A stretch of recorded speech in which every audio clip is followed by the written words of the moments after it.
There's a moment in Pengacara Papan where the camera just stays on Zesan's face, and everything he's built his life on, the reputation, the expensive suits, the calm precision of a man who has never lost a case, just starts to crack, not in some melodramatic outburst, but in the smallest tightening of the jaw, the briefest loss of eye contact, the kind of microsecond fracture that tells you this is no longer just another client. This is personal, this is a wound walking into his perfectly controlled courtroom and demanding to be defended, and you can almost feel your own stomach knotting because you realize the movie isn't just asking, can a great lawyer defend a bad man? It's really whispering something far more uncomfortable. What happens when the system that made you a star also expects you to protect the very monster who once tried to destroy you? And that, right there, is the hook of Pengacara Papan, a 2025 Indonesian legal drama that comes at the glossy world of elite lawyering with a kind of slow, suffocating intensity, wrapping a courtroom thriller around a trauma story and then daring its audience to stay comfortable. Before we continue, please subscribe to my channel Scenecraft Review, and let us know where you are listening from in the comments. Now, if you're new here, this is the kind of film that sits in your chest long after the credits roll, not because it bombards you with twists every 5 minutes, but because it keeps circling around one moral dilemma from every angle until you're not even sure whose side you're supposed to be on anymore. And I want to walk through that with you, scene by scene, feeling by feeling, because Pengacara Papan doesn't just tell a story about a top-tier lawyer, it breaks open the idea of what winning means when the person you have to protect is the one who tore your humanity apart in the first place.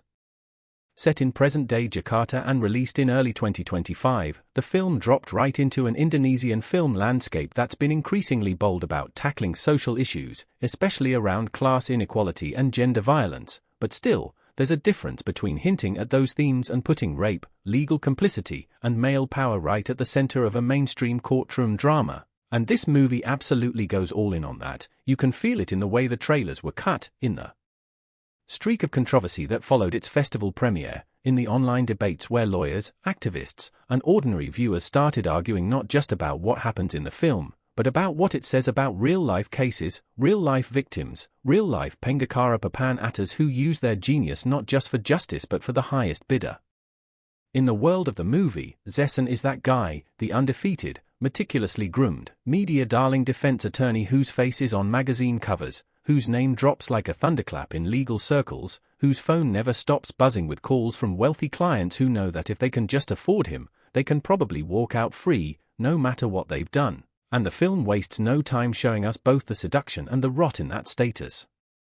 The opening is a masterclass in character introduction. We don't get some cheesy montage of his past victories, we get one carefully staged trial, his latest high-profile win, where he walks into a courtroom that feels less like a place of justice and more like a theater, neon lit by camera flashes, with reporters whispering about his perfect record, while a terrified witness sits under the harsh fluorescence, sweat tracking down her neck as she tries to hold on to her version of the truth, and Zesan, without raising his voice, without ever seeming cruel, just dismantles her, question by question, gently turning her contradictions back on her, building enough doubt that the judge eventually pronounces the defendant innocent. The crowd is buzzing, the reporters chase Zesan down the hallway, his assistant hands him a freshly knotted tie for the press conference outside, and he smiles that polished smile and drops a soundbite about facts over emotions, about respecting the process, and the camera holds on him for a beat too long, hinting that beneath that polished exterior there's something unreadable, some tension between the man who believes in the elegance of argument and the man who maybe knows, deep down, that the truth often gets pulverized in the grinder of strategy and performance. From there, Pengacara Papan crosscuts us into a very different world, a cramped, noisy warung-style restaurant late at night, where fluorescent lights buzz overhead, oily smoke curls up from a grill, and at a corner table sits Tsunzu, already a little drunk, laughing just a bit too loudly, the kind of entitled, slick-haired rich kid whose friends orbit him like satellites because of his money, his family name, and the sheer force of his self-importance. And this is the film's first real gut punch, because you can tell from the way the camera lingers on him that we're not meant to like him, but we are meant to understand how people like him move through the world, with the unspoken belief that consequences are for other people. Sitting at another table is Kinaya, heavily pregnant, in a simple dress, her hair neatly tied back, nursing a glass of warm tea and scrolling through her phone while she waits for her food to be packed up, and right away there's a contrast. she is calm, quiet, small in the frame but steady, like a grounded center amid all the noise, and Tsunzu, practically spilling out of his chair, is chaos pretending to be charm. Then the incident that will ripple through every layer of this story happens almost casually. Tsunzu notices her, makes some crude joke to his friends about pregnant women and still being fresh. Then, emboldened by their laughter, he saunters over with that arrogant swagger, starting with fake politeness, back, "You're beautiful, your husband is very lucky," before he begins probing, teasing, leaning in too close, testing how far he can push. It's not yet the crime he'll be tried for, but it's a window into his mindset. Kinaya's discomfort is so palpable, the actress plays it with this mix of politeness and clear fear, giving these small, tight smiles, trying to de-escalate, clutching her bag closer, automatically one hand resting protectively on her belly, and when he makes that first physical gesture, fingers brushing her wrist as he reaches to help with the plastic bag, there's a slow tightening of the soundtrack, a sort of low, thrumming note that tells you something sacred has just been violated, even in that tiny touch. Harrow, her husband, isn't there yet. He's stuck in traffic, sending apologetic voice notes, and the film quietly, cruelly, lets Tsunzu stay in that space of unchecked power just long enough for us to feel how common, how invisible, these everyday harassments can be. When he finally crosses the line with a whispered vulgar comment and a hand that doesn't move away fast enough, Kinaya snaps, not explosively, but with a firm, shaking stop. "Don't touch me," loud enough that the restaurant falls silent for a beat. The owner half-heartedly tells Tsunzu to leave the lady alone, but you can sense everyone's reluctance. No one wants trouble with the son of Dano, a name that, in the film's universe, carries the weight of decades of political and business influence, the kind of man who has police chiefs on speed dial and judges on his guest list. But whether we should, speeches like that can sound preachy. We watch Tsunzu's wounded pride turn instantly to rage, delivered with such restraint. This woman, they land with the weight of someone finally saying something they wish they'd had the courage to say years ago, venomous and misogynistic. So if you're thinking about watching this film, accusing her of flirting, not for spectacle, when Harrow finally arrives and sees his trembling with the characters, we get our first clash. It's one of those rare legal dramas that understand the law is not an abstract game, lean and tired from human arena where words isn't really a match for destroy his friend, and where the people who wield those words for a living have to decide. Because what else can you do when your pregnant wife has been disrespected so publicly? The fight is chaotic, more than any twist or verdict, filmed with handheld shakiness that makes you feel the disorientation, disgust, crashing, and remembered, because it dares to suggest that the most important battles on the floor between clutching his stomach, defense, while Tsunzu inside the heart of the person standing between them, his friends dragging how far they're willing to go and what they're willing to sacrifice to keep their record, tomorrow's money and apologies will erase.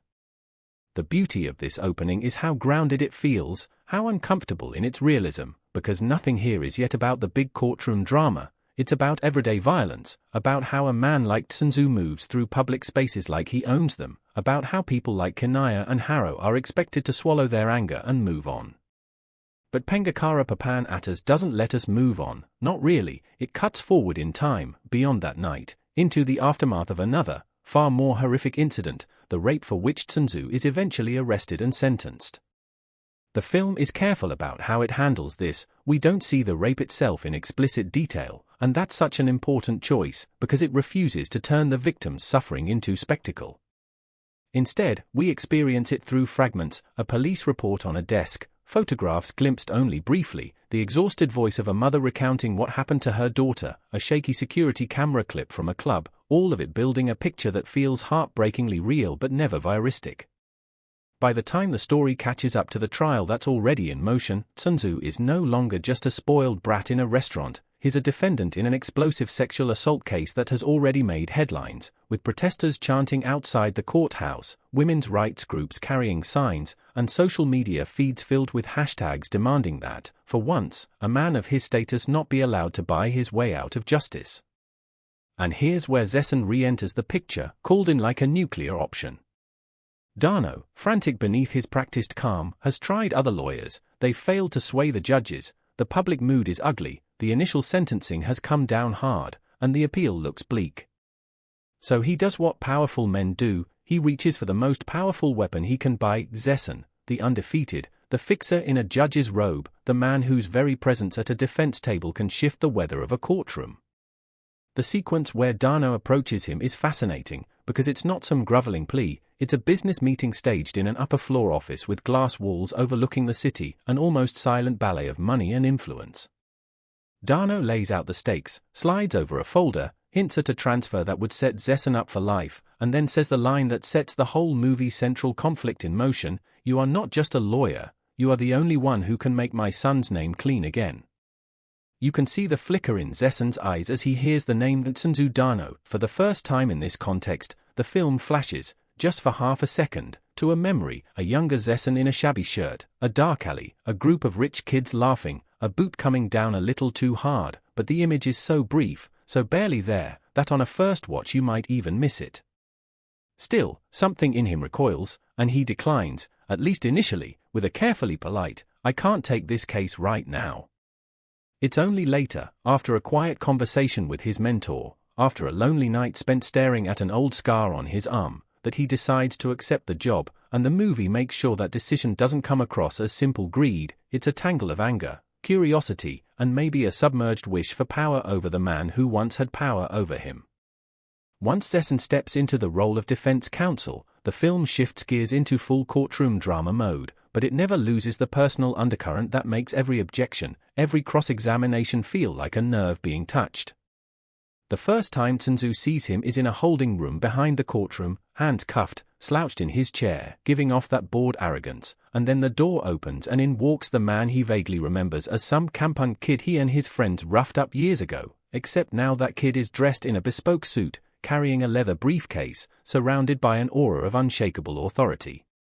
The recognition doesn't hit immediately, at least not consciously, and that's one of the script's smartest choices, because it lets the tension build in layers.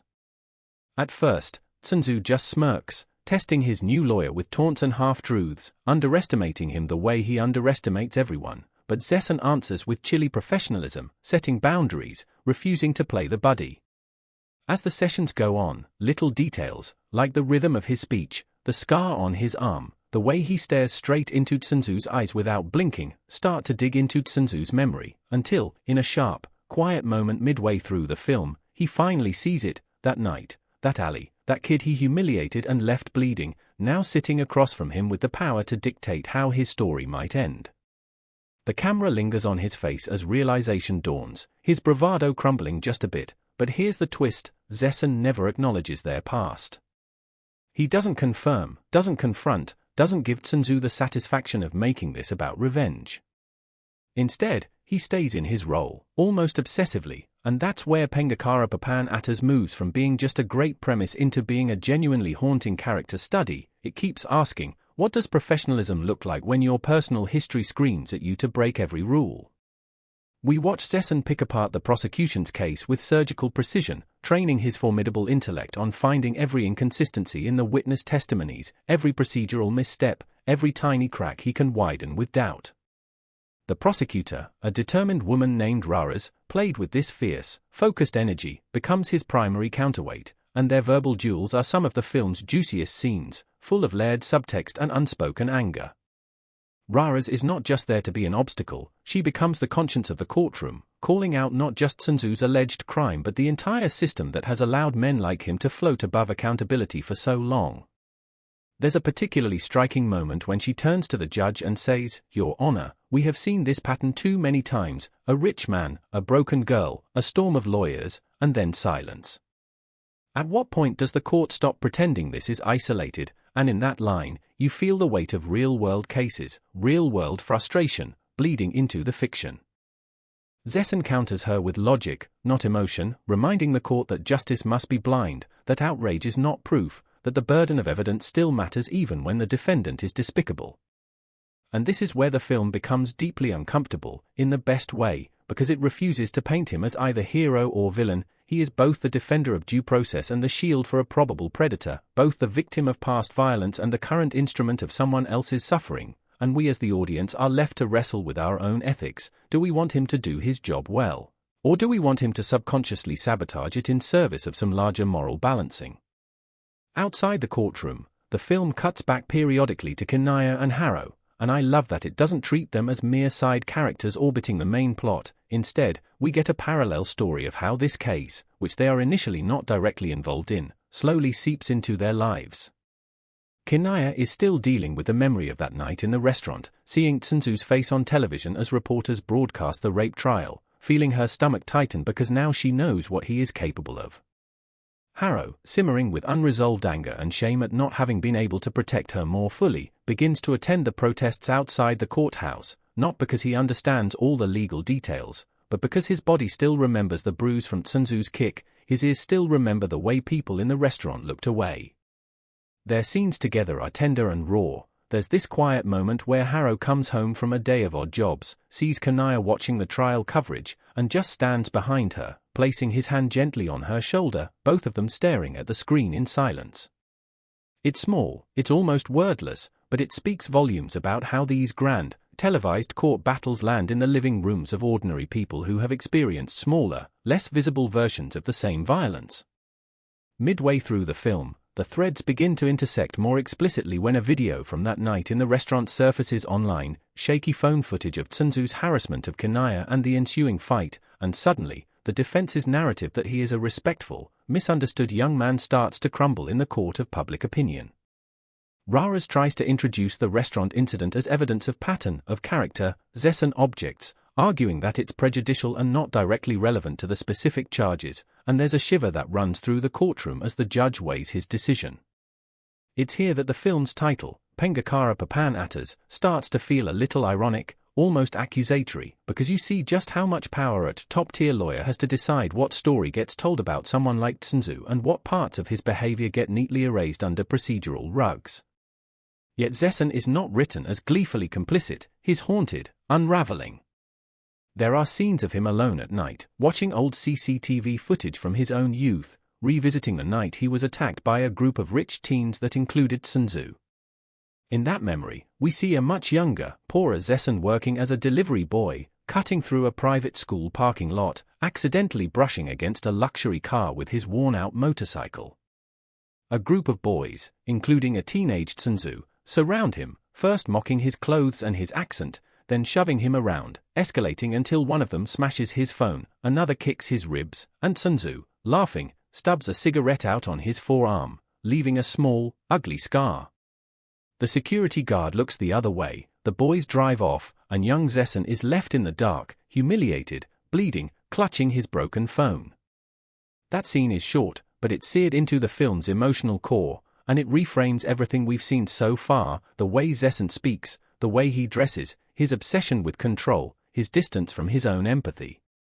He didn't just climb to the top, he clawed his way up from the asphalt those boys left him on, and now that one of them sits across from him, hands chained, begging him, in a way, to preserve the same impunity he once enjoyed, you can feel the universe tightening the screws around him. One of the most fascinating things about the film is that it never gives us a straightforward monologue where Zessen spells out his inner conflict. Instead, it lets us infer it from how he behaves in small, precise moments. There's a scene where he visits his mother in their old neighborhood, a humble house at the end of a crowded alley, and as she cooks for him, she casually mentions hearing about that horrible case on TV, wishing that the victim gets justice. Zessen freezes for a half-second, then changes the subject, but the guilt is written all over his face, not just as a lawyer defending someone accused of rape, but as a son who can't tell his mother that his loyalty may be on the wrong side of her prayers. His relationship with his mentor, Pak Bram, adds another layer. Bram is a retired judge who once took a chance on a bright, angry young law student named Zessen, guiding him into the profession that would later make him famous.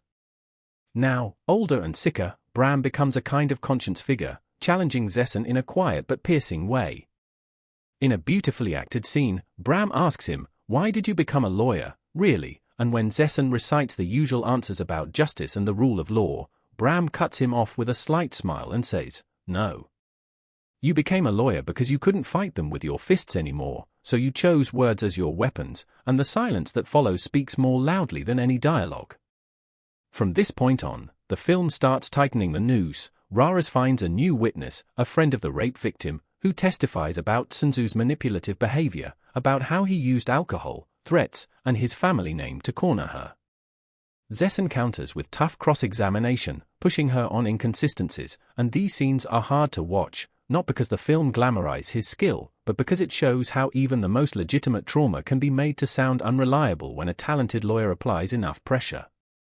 There's a long, agonizing pause when Zessen asks her why she didn't go to the police immediately, and she stares at him, tears in her eyes, and says, "Because I knew they would say people like him don't do things like that," and for a moment, it looks like Zessen might break, might stop, might apologize, but then he forces himself to continue, to remind himself and the court that his role is not to comfort but to question. The film doesn't excuse him for this, it amplifies the moral discomfort, inviting us to see how even those who have been wounded by powerful men can end up reproducing systems that protect them. Meanwhile, public pressure is mounting. Outside the courthouse, protests grow larger, with placards showing Tsunzu's face crossed out, chants demanding that the judges Pakaya Corbin believe the victim. Social media debates rage, with some defending Zessen's right, even duty, to give every accused person the best defense possible, while others accuse him of selling his soul, of becoming a weapon for the rich. In one particularly meta moment, a news talk show debates his role, with a feminist activist saying, "We are not saying he should be a bad lawyer, we are asking why his brilliance is always most available to those who can afford it," and in that one line, you feel the whole damnation of the Pengacara Papan Atta's ecosystem. Kinaya and Harrow, once peripheral to the formal case, become more directly entangled when Raras asks them to testify about the restaurant incident. There's a scene where she visits their modest apartment, walls cracked, the sound of traffic bleeding through the thin windows, and asks them to tell, once again, the story they've tried to bury. Harrow is reluctant, he's tired, scared of retaliation, aware of how Davids don't fare well against Goliaths in real life, but Kinaya, after a long, quiet pause, says, "If I stay silent, I'll see his face in my dreams forever." That line stings, not in an overdramatic way, but with the painful recognition that speaking up is often less about punishment and more about reclaiming some part of your own narrative. Their eventual appearance in court adds a new layer of tension, especially when Tsunzu, now visibly fraying under pressure, tries to catch Kinaya's eye, as if trying to reassert that old dominance, and she resolutely refuses to look at him. When she describes, in painstaking detail, how he spoke to her that night, how his hand felt on her skin, how the fight erupted, the courtroom falls into a hush that feels almost sacred. Zessen, bound by his role, stands up to cross-examine her, and this might be one of the film's most excruciating scenes, because we've seen his private empathy for people like her, and yet here he is, compelled to poke holes in her account. The director makes a fascinating choice here, as he begins to question her. The camera doesn't focus on his face, it stays on his hands, gripping his pen a little too tightly, the knuckles whitening. When he asks her why she didn't file a police complaint back then, why there are no formal records of the incident, his voice is a bit too sharp, as if he's angry at himself, not her, and Kinaya, though hurt, answers steadily, "Because I knew men like him have men like you." The courtroom sucks in a collective breath, and for a moment, you can see Zessen's composure waver, his eyes flicking to the judge, knowing that any visible reaction could compromise his client's case. Still, he pushes on, asking if she might be misremembering details, if the fight with Harrow could have colored her perception, and this is where the film dares us to hate him, even as we understand him, which is a risky but powerful narrative choice. In a more conventional story, this would be the turning point where he breaks, where he refuses to continue defending a monster, but Pengacara Papan Atta's is more honest than that about how systems really work and how human beings really change. Instead of a dramatic resignation in open court, we get a slow, intricate internal rebellion. In private, Zessen starts to subtly sabotage the very foundation of his defense strategy, not by doing anything technically illegal, but by choosing what not to do. He withholds certain motions he could have filed to delay proceedings, he declines to pursue a line of questioning that would have exposed the victim's sexual history, he forgets to call a dubious character witness who could have muddied the waters. To the outside world, he is still defending vigorously. To a trained eye, he is not playing every dirty trick available in his considerable arsenal. Pak Bram senses this and confronts him, warning that half measures satisfy no one. They won't give him the solace of feeling fully righteous, nor will they prevent him from being complicit in a possibly unjust outcome. It's an uncomfortable conversation, because Bram doesn't take the easy stance of saying, abandon the case. He instead says, if you believe he is guilty, why do you speak with such conviction when you say he is not? And again, the film refuses to let Zessen, or us, off the hook with simple answers. When the verdict finally comes, the film resists the urge to turn it into a triumphant or catastrophically tragic climax. Instead, it chooses a more nuanced, ambiguous ending that fits the complexity it has built.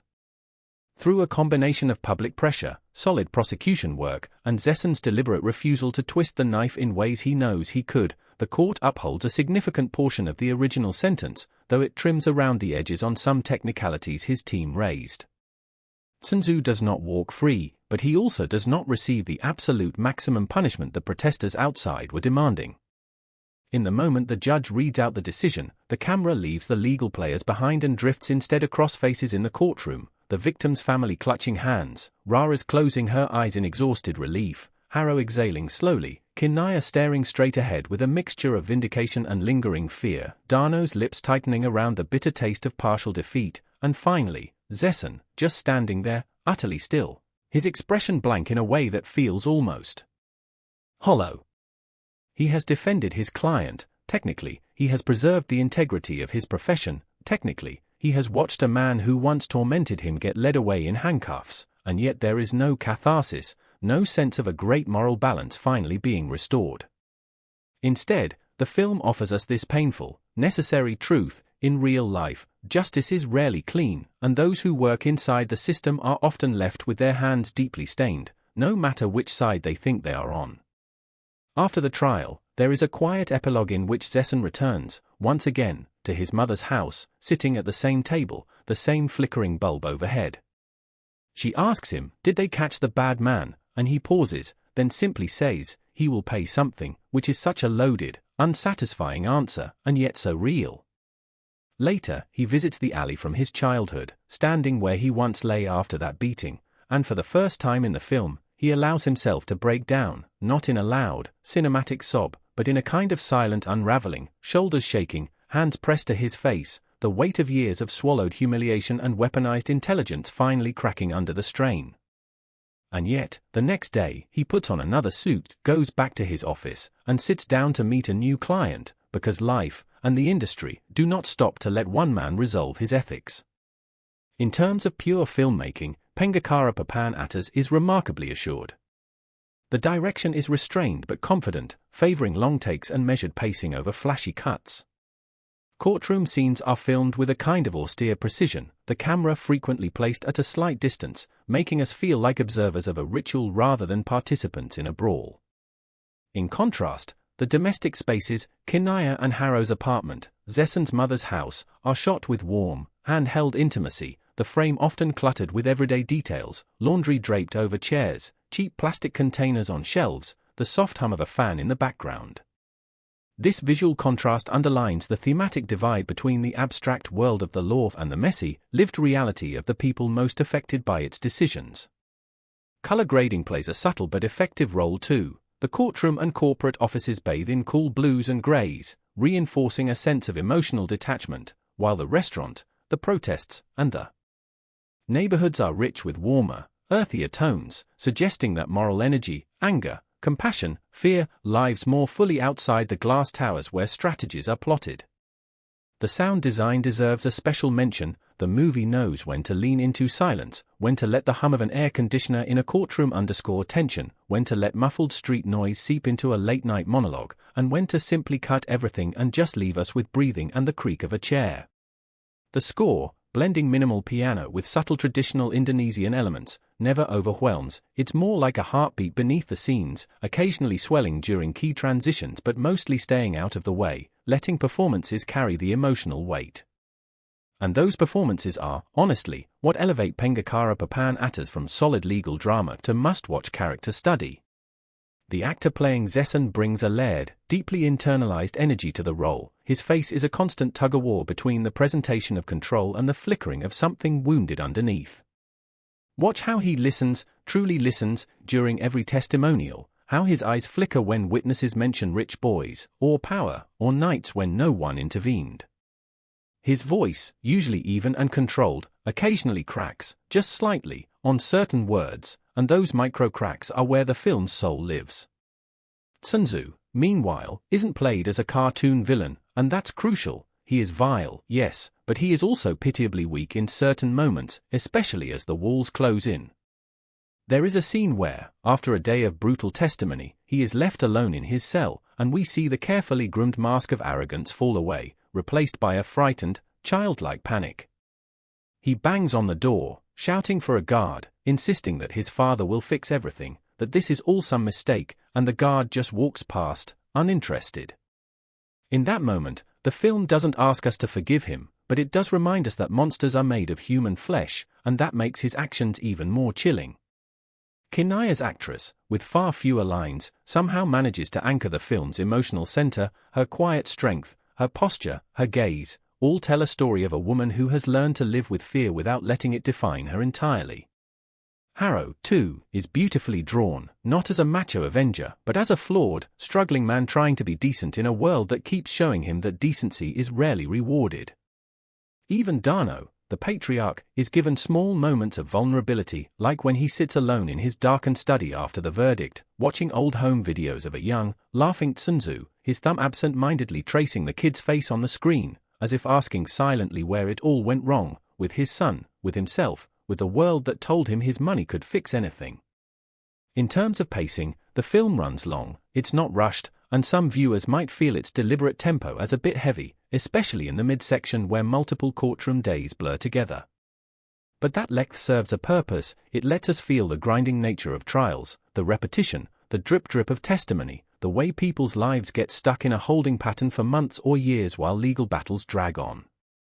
It also allows the relationships to breathe, the slow thawing of Zesen's emotional armor, the accumulation of small indignities that push Kinaya towards testifying, the way public outrage builds not in a single explosive moment but through a relentless stream of small revelations. Thematically, Pengacara Papan is rich, maybe even overflowing, with ideas. At its core, it's about power, not just the crude power of money and violence, but the more insidious power of narrative, of who gets to frame a story and whose version of events gets stamped with the official seal of truth. The film asks, again and again, what it means to be a good lawyer. Is a good lawyer someone who wins at all costs, or someone who respects the process more than the outcome, or someone who quietly chooses which powers to serve?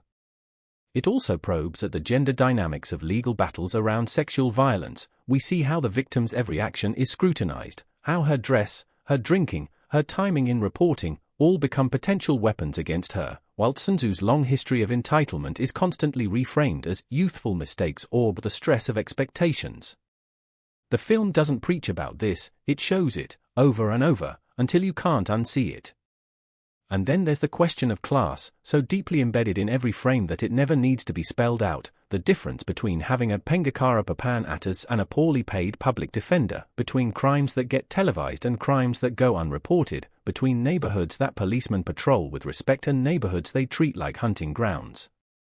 One of the strongest thematic through lines is the idea of complicity, not just in the obvious sense of those who directly enable abusers, but in the quieter ways ordinary people look away.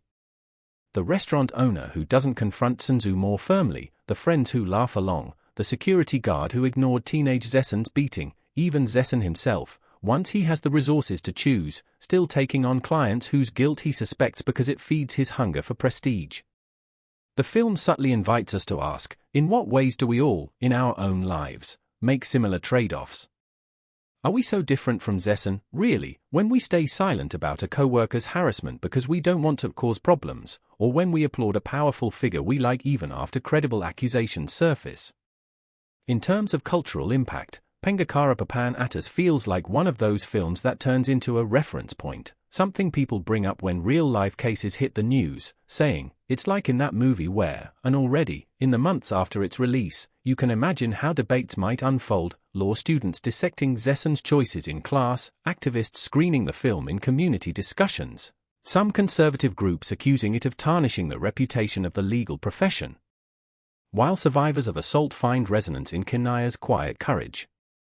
It's not hard to picture hashtags trending around quotes from the film, especially lines like Kinaya's "I knew men like him have men like you," or Raras's "At what point does the court stop pretending this is isolated?" These are made for discussion lines, but they never feel forced because they emerge organically from character and circumstance. If there's a criticism to be made, it might be that the film sometimes leans a bit heavily on symbolic parallels, like the repeated shots of Zesson washing his hands in the courtroom bathroom, staring at the sink as if expecting the water to run red, but even those on-the-nose moments are grounded by such strong performances that they land more often than they misfire.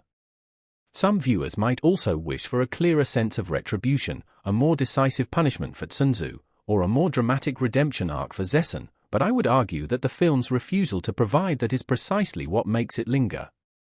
Life rarely gives us the perfect poetic justice that fiction so easily can, and by denying itself that easy catharsis, Pengacara Papan Atas honors the messy reality it's trying to mirror.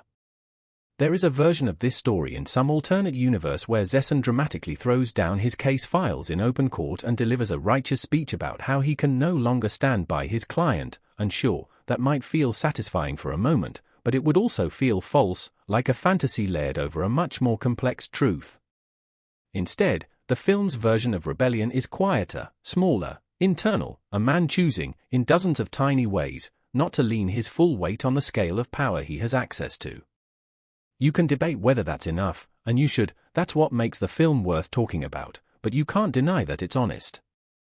In the end, when the credits roll, you're left not with answers but with questions, and those questions are what keep the movie alive in your mind. Would you, if you were Zesson, have turned down the case entirely, knowing full well that someone else, less conflicted, might have done a worse, more ruthless job, possibly securing a full acquittal for Tsunzu? Would you have done what he did, walking the tightrope between duty and conscience, or would you have chosen a side and accepted the consequences?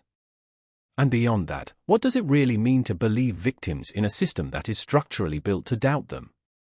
Can a legal system designed by and for the powerful ever fully deliver justice to the vulnerable, or will we always be stuck in these half measures, these partial victories that taste like ash even as we acknowledge they're better than nothing? Pengacara Papan Atas is not an easy watch, and it's not trying to be.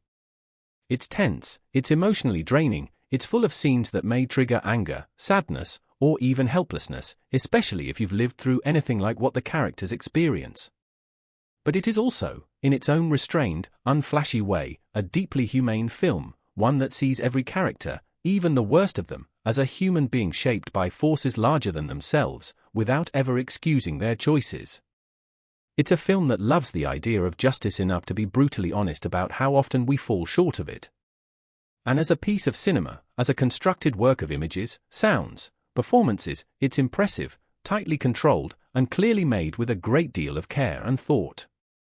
Walking out of it, or watching the last frame fade if you're streaming at home, you might find yourself sitting in silence for a moment, not quite ready to move on to the next thing in your day.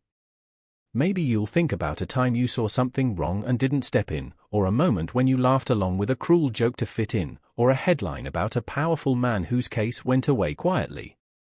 Maybe you'll feel anger at Zesson for not going further, or empathy for him because he tried as much as he could within the cage he'd built for himself.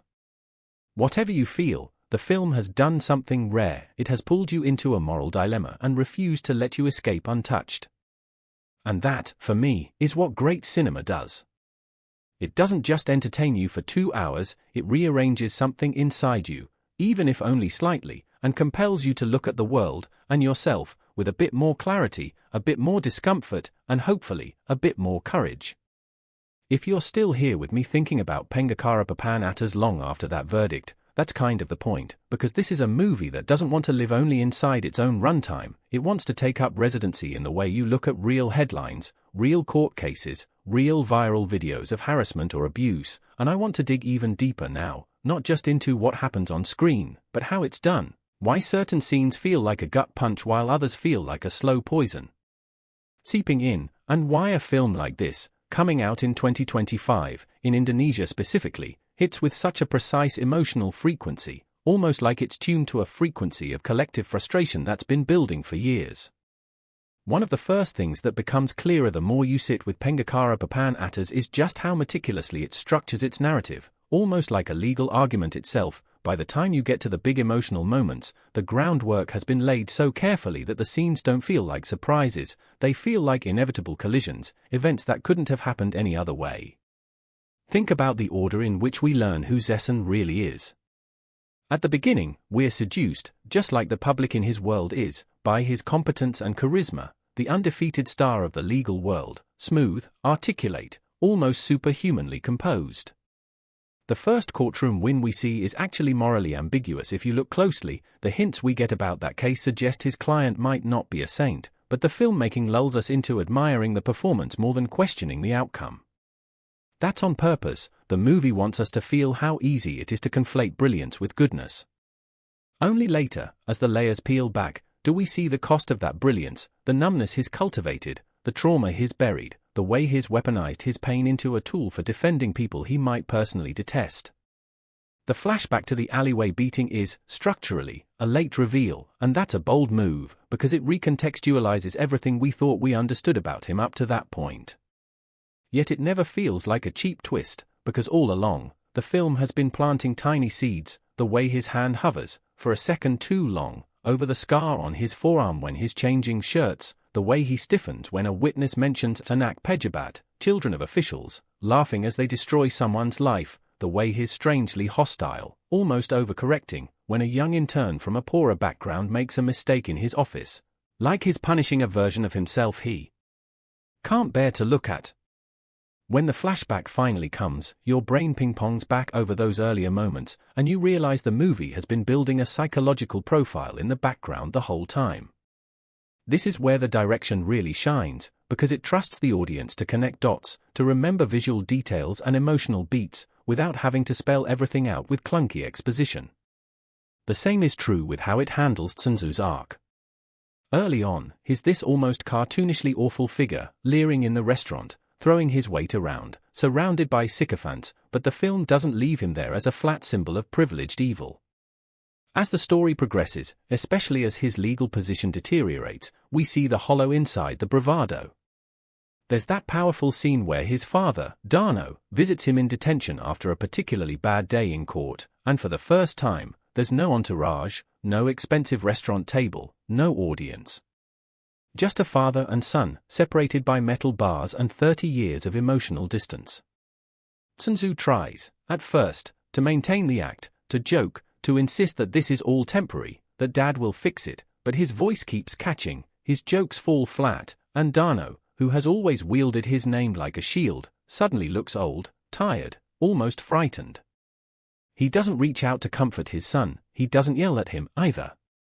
Instead, he quietly asks, "Tell me the truth. Did you do it?" And the silence that follows is excruciating. Tsunzu doesn't answer. He looks away, jaw tightening, eyes filling, and that non-answer is more damning than any confession. In another movie, this is where he might break down, apologize, beg forgiveness, but Pengacara Papan is more honest about people like him. He's too far gone in his own self-narrative, too unused to accountability, to suddenly find moral clarity. The best he can manage is not maintaining the lie with his father. And for Dano, that's enough. He doesn't say, "Then you must face the consequences." He doesn't storm off. He just sits there, the full weight of what he's enabled settling onto his shoulders, and says, almost to himself, "I should have taught you to fear something." That line is devastating, because it's so pointed and yet so late. He was so busy teaching his son to wield power that he never taught him that there are lines you cannot cross without shattering yourself and others. By the time he realizes that, there are already broken lives in the wake.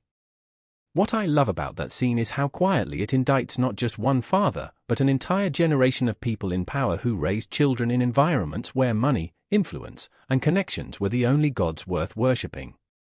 It suggests that Tsunzu is both a perpetrator and a product, not to excuse him, but to say, if you want fewer men like this, you can't just punish them at the end, you have to interrogate the systems and parenting and socialization that create them. Zessen, in some ways, is the twisted mirror image of Tsunzu in this regard, another young man who had his life trajectory altered by class and violence, but who responded by bending himself toward the rules of the system instead of breaking them. It's like the movie takes those two boys from that fateful night, the one with power and the one without, and follows them both forward in time, asking what they become when they grow up in a country where law and wealth dance such an intimate dance. And then it throws them back into the same room, years later, but with the roles reversed, the former victim now holding the keys to narrative power, the former abuser in the defendant's chair. The tension of that reversal hums underneath every interaction they have. One of the more subtle, brilliant choices is how rarely Zessen and Tsunzu actually talk directly about the past. There's a scene, near the three-quarter mark of the film, where Tsunzu finally snaps and tries to force the issue. He's furious after a particularly damning day in court, where Kinaya's testimony has turned public opinion even more sharply against him, and back in the holding room, he rounds on Zessen, shouting, "You enjoyed that, didn't you? Watching them drag my name through the mud." Zessen, still in his immaculate suit, calmly organizes his files, not looking at him. Tsunzu pushes harder. "You think I don't remember you? You think I don't know? That night, the parking lot. I remember your face. We were just messing around, but you..." His words trail off as he realizes how weak "just messing around" sounds now. "You've been waiting for this, haven't you? This is all revenge." There's a beat where the audience holds its breath, expecting a confession, a climactic confrontation. Instead, Zessen slowly closes his folder, looks directly at Tsunzu for a long, heavy moment, and says, "If I wanted revenge, you would not be sitting here with me as your lawyer." It's such a loaded line, because it's both true and a lie. True, because taking the case at all, doing the meticulous work, playing within the system, is the opposite of street-level vengeance. A lie, because some part of him clearly is motivated by that history, by the desire to assert power and dignity in front of the person who once stripped them away. But what's really fascinating is what he says next: "This is not about you and me. This is about you and what you did. Don't drag me into your excuses."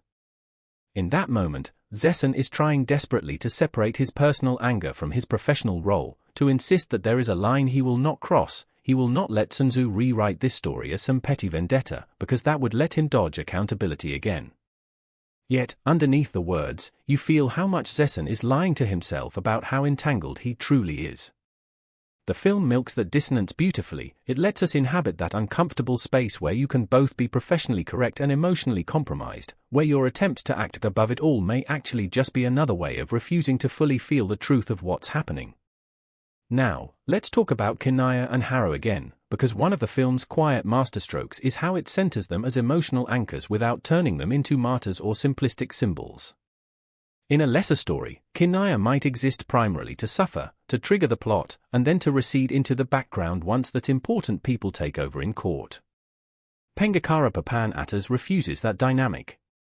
We keep returning to their apartment, to their marriage, to the tiny domestic rituals that exist before and after all the big dramatic moments.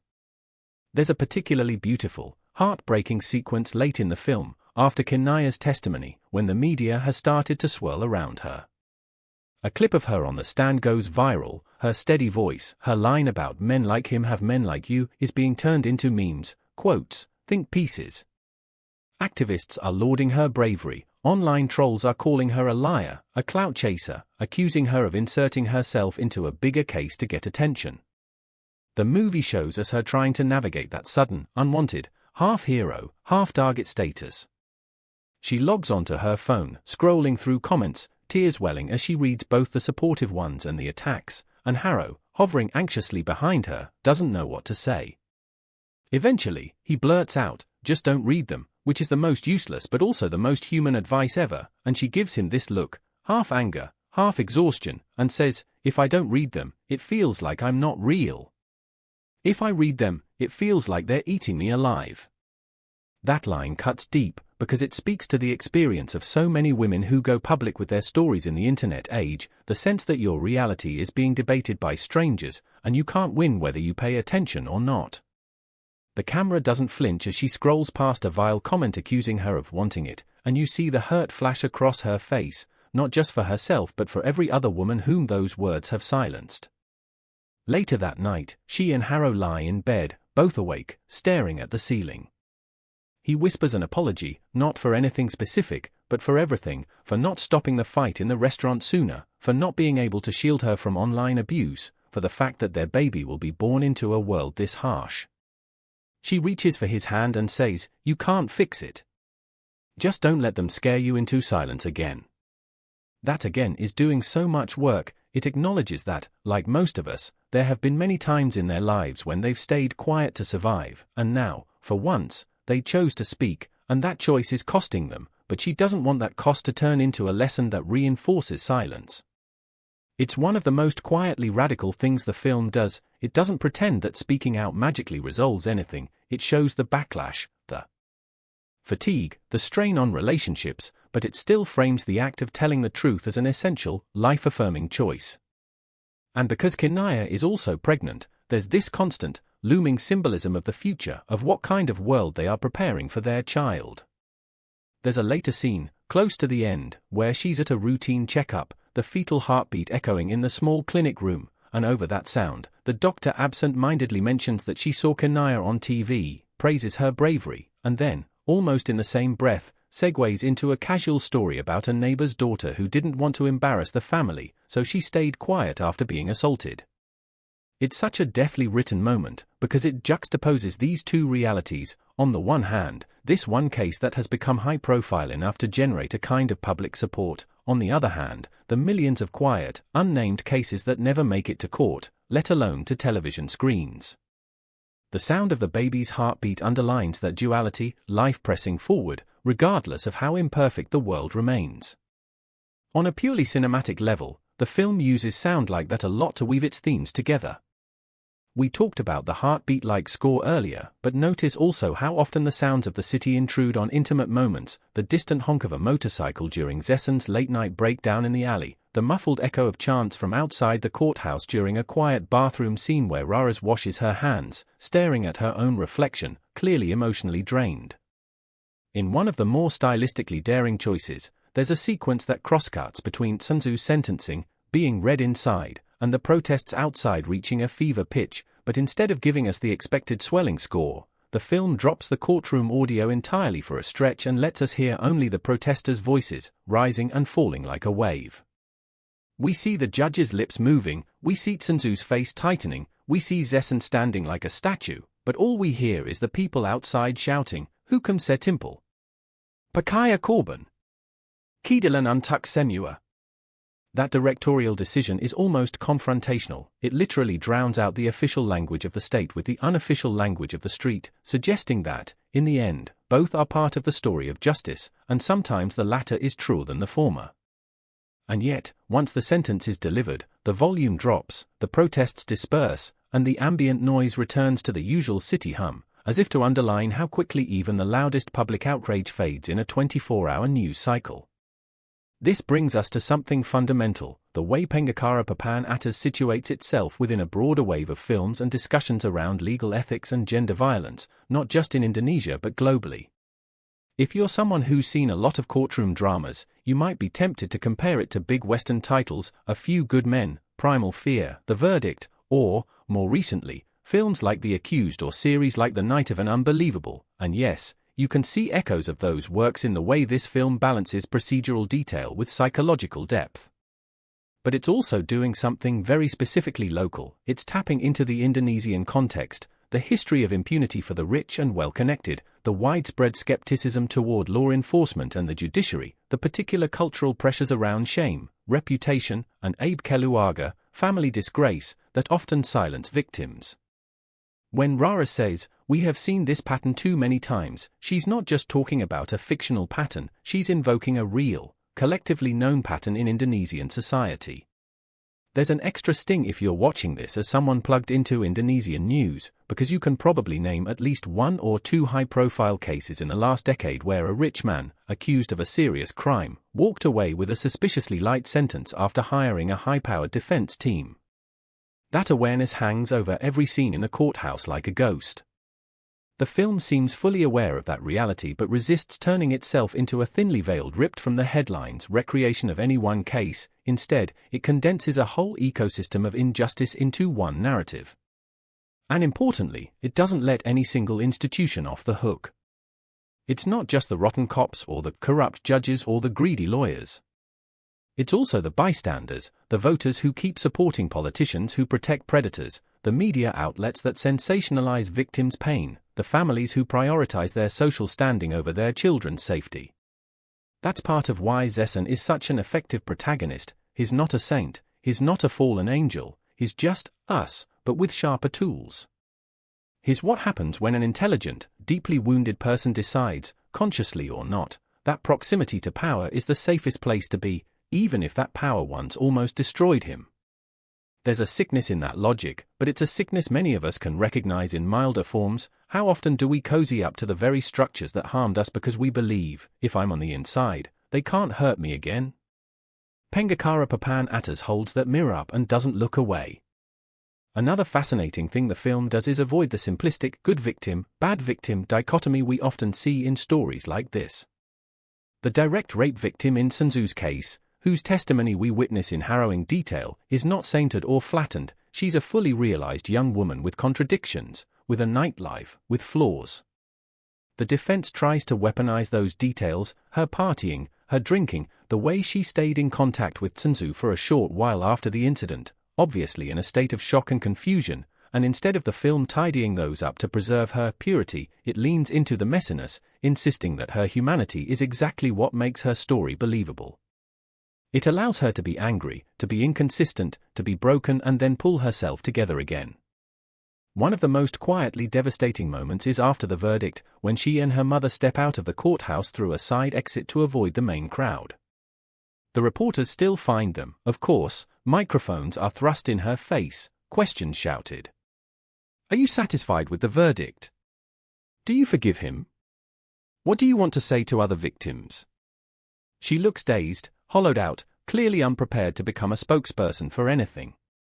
Her mother tries to shield her, but she steps forward anyway, blinking in the flash of cameras, and says in a small voice, I just want to go home. That's it. No big speech, no grand message. Just a deeply human desire to retreat, to find some semblance of normalcy again after being dragged, unwillingly, into the public eye. In that moment, the film is reminding us that not every survivor wants to become an activist, a symbol, a hero, and that's okay. The responsibility for change shouldn't rest solely on the shoulders of those who've already suffered the most. From a performance standpoint, that actress's work is so grounded, so unshowy, that you believe every second of her turmoil. And it has ripple effects on how we read Zessen, too. There's an earlier scene where he watches her from across the courtroom as she sits before giving testimony. Hands shaking slightly. The camera cuts to his viewpoint, and the sound muffles a bit, his own breathing slightly amplified, as if he's suddenly hyper-aware of her existence not as a legal entity, not as the accuser, but as a person.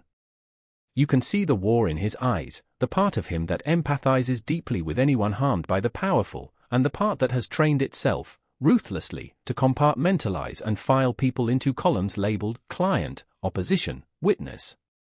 When he stands to question her, you can feel his soul bracing itself against his own empathy, and that self-betrayal is, in some ways, the saddest thing about him.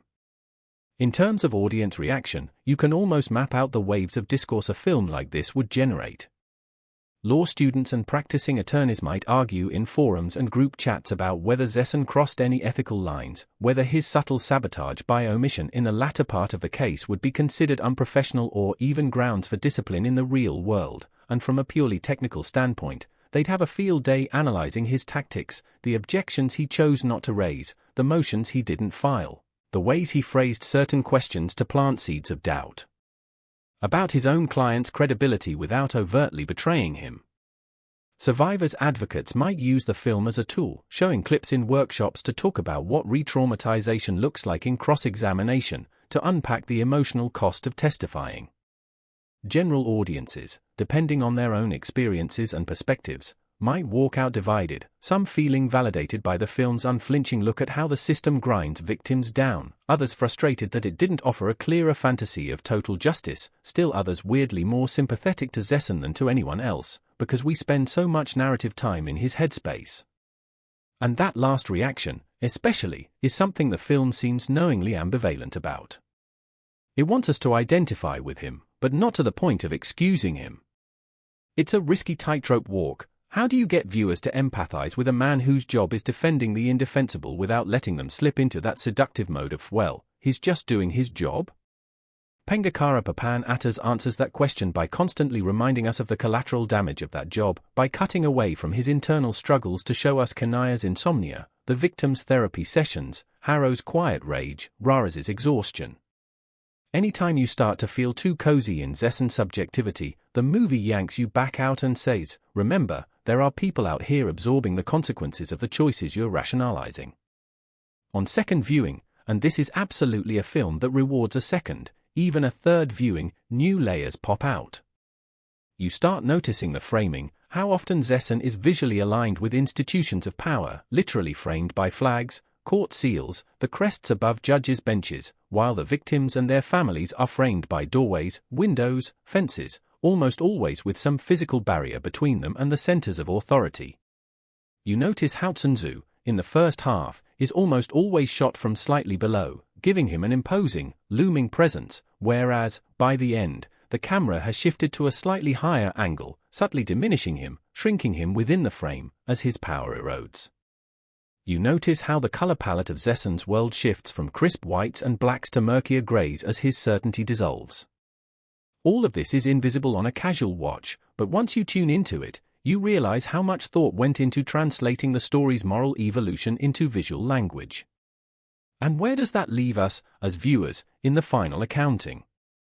What is Pengacara Papan asking of us? If you strip away the specifics, the Indonesian setting, the particular details of the legal system, you're left with some timeless, uncomfortable questions. What do we owe other people, morally, when our jobs, our ambitions, our survival strategies put us in positions where we can help them or hurt them?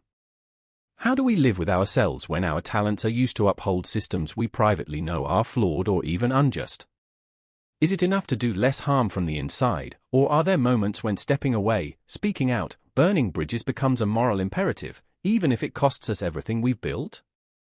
The film doesn't answer those questions neatly, and honestly, any film that tried to would probably ring false. Instead, it gives us characters who wrestle with them in ways that feel grounded and painfully recognizable. Zessen's final choice is not to become a crusading hero, but to start, quietly, adjusting the compass of his practice. We get a hint of this in the last scenes, where we see his next potential client, another well-connected businessman, accused of environmental violations and worker abuses, and there's a moment, a long hesitation, as he reads through the case file. The film ends before we see whether he takes that case. It cuts away as he looks up from the documents, his gaze distant, the phone ringing on his desk unanswered, the city visible through his window, pulsing with 1,000 other lives and injustices we'll never see. That cut to black is both infuriating and perfect. It denies us the comfort of seeing him redeemed by a single good decision, and it denies us the cynicism of assuming he'll just keep serving the same masters forever. It leaves his arc, and, by extension, our own moral arcs, open, unfinished. And maybe that's the truest depiction of ethical life, not a neat curve from bad to good, but a constant series of choices, some better, some worse, all shaping who we become. So when you think about Pengacara Papan, don't just think of it as that legal thriller where the lawyer defends his own abuser's son. Think of it as a film that uses that gripping premise to pull you into a sustained meditation on power, pain, and the stories we tell ourselves to live with both. Think of it as a mirror held up to every profession where people wield enormous influence over others' fates: doctors, judges, cops, CEOs, even artists and influencers, and a quiet, persistent question whispered through every scene: what are you doing with the power you have, and who pays the price for your comfort? If a movie can lodge that question in your gut and leave it there, gnawing a little, coloring the way you move through the world, then it's more than just entertainment, it's a piece of culture doing its job.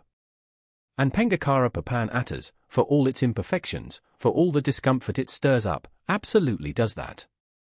Another layer that really struck me about Pengacara Papan, the more I turned it over in my head, is how the film quietly dismantles the mythology of the genius lawyer that so many courtroom dramas worship, because on the surface it gives you exactly what that mythology promises: a brilliant, articulate man who can find the one loophole no one else saw, who can turn a case on its head with a single, perfectly timed question. But then, instead of inviting you to celebrate that, it slowly forces you to watch what that brilliance actually does to the people on the other side of the equation and, just as importantly, what it does to the person wielding it, and it keeps asking, is this really something to admire uncritically?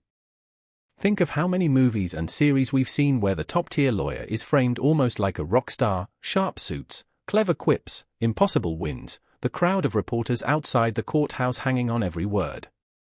Pengacara Papan starts there. The opening win for Zessen feels exactly like that, the cameras, the clapping, the colleagues patting him on the back, but then, piece by piece, it unravels the fantasy by showing you the emotional cost behind the scenes, the sleepless nights, the moral compromises, the weird emptiness of winning when you're no longer sure what winning even means.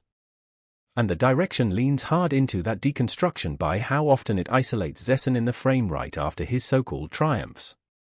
After that first big victory we talked about earlier, where he tears apart a witness just enough to create reasonable doubt, the film follows him not into a celebratory dinner or a romantic subplot, but into a parking garage, of all places, where he just stands alone beside his car, bathed in ugly fluorescent light, the hum of the city muffled, his reflection doubled and tripled in the windshield. No music. No words. Just a man and his echo. It's like the movie is visually saying, this is the backstage of glory, and it's not glamorous at all. That sensibility continues through the courtroom sequences with these small, precise visual choices. The judge's bench is shot in a way that emphasizes height and distance, yes, but Zessen's position in the room is always just off-center, like his orbiting power rather than actually holding it. Every time he stands to object, the camera cuts not only to the judge and the witness, but also, almost imperceptibly, to the faces of the ordinary people sitting at the back of the courtroom, relatives, activists, curious onlookers, police officers leaning against the wall. It's a reminder that for them, what he's doing isn't just a clever performance, it's the difference between justice and another disappointment. The director seems almost allergic to hero shots in the usual Hollywood sense. We don't get slow-motion walk-ins with suits fluttering and dramatic music swelling. When Zessen enters the courtroom, it's usually mid-shot, in real time, jostled slightly by other people, like any other person in a crowded hall. That groundedness does something psychologically important. It makes the courtroom feel less like a movie set and more like an actual, flawed institution populated by real human beings, which in turn makes every ethical choice feel heavier. And speaking of ethics, one of the bravest things the script does is refuse to make any character's moral position static. Even Raras, who functions as a kind of conscience for much of the film, is given a moment of self-doubt that keeps her from becoming a one-dimensional crusader. There's a scene late at night where she's back in her office, surrounded by stacks of files from other cases, because of course this isn't the only thing she's working on, and one of her junior prosecutors gently suggests that maybe they're pushing too hard on this one, that they've staked too much on this single high-profile conviction and might be unconsciously cutting corners. It's not an accusation, more like a nervous observation from someone who respects her but also sees how exhausted she is. For a beat, you think she's going to snap back, reaffirm her righteousness. Instead, she just sinks into her chair and says, quietly, that's why we have each other. You watch me. I watch you. If we stop questioning ourselves, we're dangerous. It's such a crucial line, because it acknowledges that being on the right side of a case doesn't automatically make you incapable of doing harm. Even righteous anger can become blinding if it's never interrogated. This moment doesn't undermine her, it deepens her. It shows that the film's idea of integrity isn't about never making mistakes, it's about surrounding yourself with people who can call you back when you start drifting. Compare that to Zessen's office environment, which is much colder, more hierarchical. His assistants admire him, fear him a little, but they don't challenge him. There's a pivotal conversation with one of his senior associates, Maya, who has clearly modeled herself on him, meticulous, controlled, so polished she barely looks like she sleeps. She confronts him after she notices those subtle omissions in his defense of Tsunzu, the questions he doesn't ask, the motions he doesn't file. She's not accusing him of being soft on a rapist, she's worried that he's slipping, that his legendary edge is dulling. If you keep holding back like this, she says, trying to keep her own fear out of her voice, someone else will replace you. And he won't hold back. He won't care. You're our shield against worse men. That's such a twisted, fascinating justification. She's effectively arguing that his ability to defend the powerful carefully and elegantly is somehow better than someone else doing it more ruthlessly, and in that argument you can hear an echo of how systems perpetuate themselves. Zesson doesn't answer her right away. He just looks out his office window, down at the city, and says, "Have you ever asked yourself, a shield for whom?" It's these scraps of dialogue, hung in the air like unanswered questions, that keep the film from sliding into simple binaries, because on some level Maya is right. In a world where rich men will always be able to pay someone to defend them, having a lawyer with a conscience might lead to less harm than one without. But on another level, Zesson is right too. Accepting that premise too easily can become a very comfortable excuse to never actually confront the bigger problem, which is the imbalance of who gets excellent legal representation and who doesn't. That imbalance is dramatized beautifully in a brief, almost throwaway subplot involving a different case that runs parallel in the background. Early on, we glimpse a public defender in a rumpled shirt, juggling a stack of files and apologizing to a client in the hallway because he hasn't had time to really go through everything. Later, we see him again, sitting alone with a terrified young man in an orange prison uniform, explaining, in rushed, halting sentences, that if he pleads guilty, the sentence will be lower, whereas if he fights the charge and loses, it could be much worse. The client asks, "But I didn't do it," and the defender just looks at him, exhausted, and says, "I believe you. But believing you and proving it are different. I don't have enough time. I don't have enough people. I'm sorry." That's it. We never find out what happens in that case, but those few seconds do more to expose systemic inequality than any speech could. When you put that next to the endless resources Darno throws at his son's defense, private investigators, media consultants, high-end attorneys like Zesson, the contrast is almost obscene, and the film doesn't let you forget it. The editing is really key here. These side glimpses could feel like digressions, but the way they're woven into the main narrative turns them into a kind of chorus, a reminder that for every sensational, televised trial there are thousands of quiet, unseen ones where people with far less privilege face the same or worse stakes with a fraction of the support. It's like the movie is whispering, don't get so caught up in this one big story that you forget the rest of the system. Symbolically, Pengacara Papan leans on a handful of recurring images, and once you spot them, they really enrich the experience. We mentioned the hand-washing motif earlier, Zesson at the sink staring down like he expects the water to reveal something about him, but there's also the repeated presence of glass, windows, screens, the divider in the detention room where Darno and Sunzu talk. Glass becomes this metaphor for the distance between worlds, the glass walls of Zesson's sleek office separating him from the messy street life below, the glass separating defendants from their families, the glass of smartphone screens through which Kinaya reads comments about her own life. It's transparent, so you can see through it, but it still keeps you on your side. In several key scenes, characters are shown reflected in glass rather than directly, as if their sense of self is always mediated by some barrier, some public gaze. One of the most striking uses of this comes after the verdict, when Zesson is in the courthouse bathroom again, and for the first time, instead of washing his hands, he wipes a smudge off the mirror, almost angrily. It's a small gesture, but symbolically it feels like him trying, in this tiny, almost pathetic way, to get a clearer view of himself, except the mirror is still just a reflection, still not the thing itself. Another recurring image is doors being opened, closed, left slightly ajar. It's not subtle, but it's effective. Kinaya hesitates at her front door the day Raras comes to ask her to testify, hand on the knob, aware that opening it might change her life. The victim of the rape case is shown standing outside the police station door in flashback, frozen, until her mother gently nudges her forward. Zesson's office door is kept strictly shut when he's working, but there's a late moment where he deliberately leaves it open while talking with a new, poorer client, almost as if symbolically inviting the outside world into his sanitized space.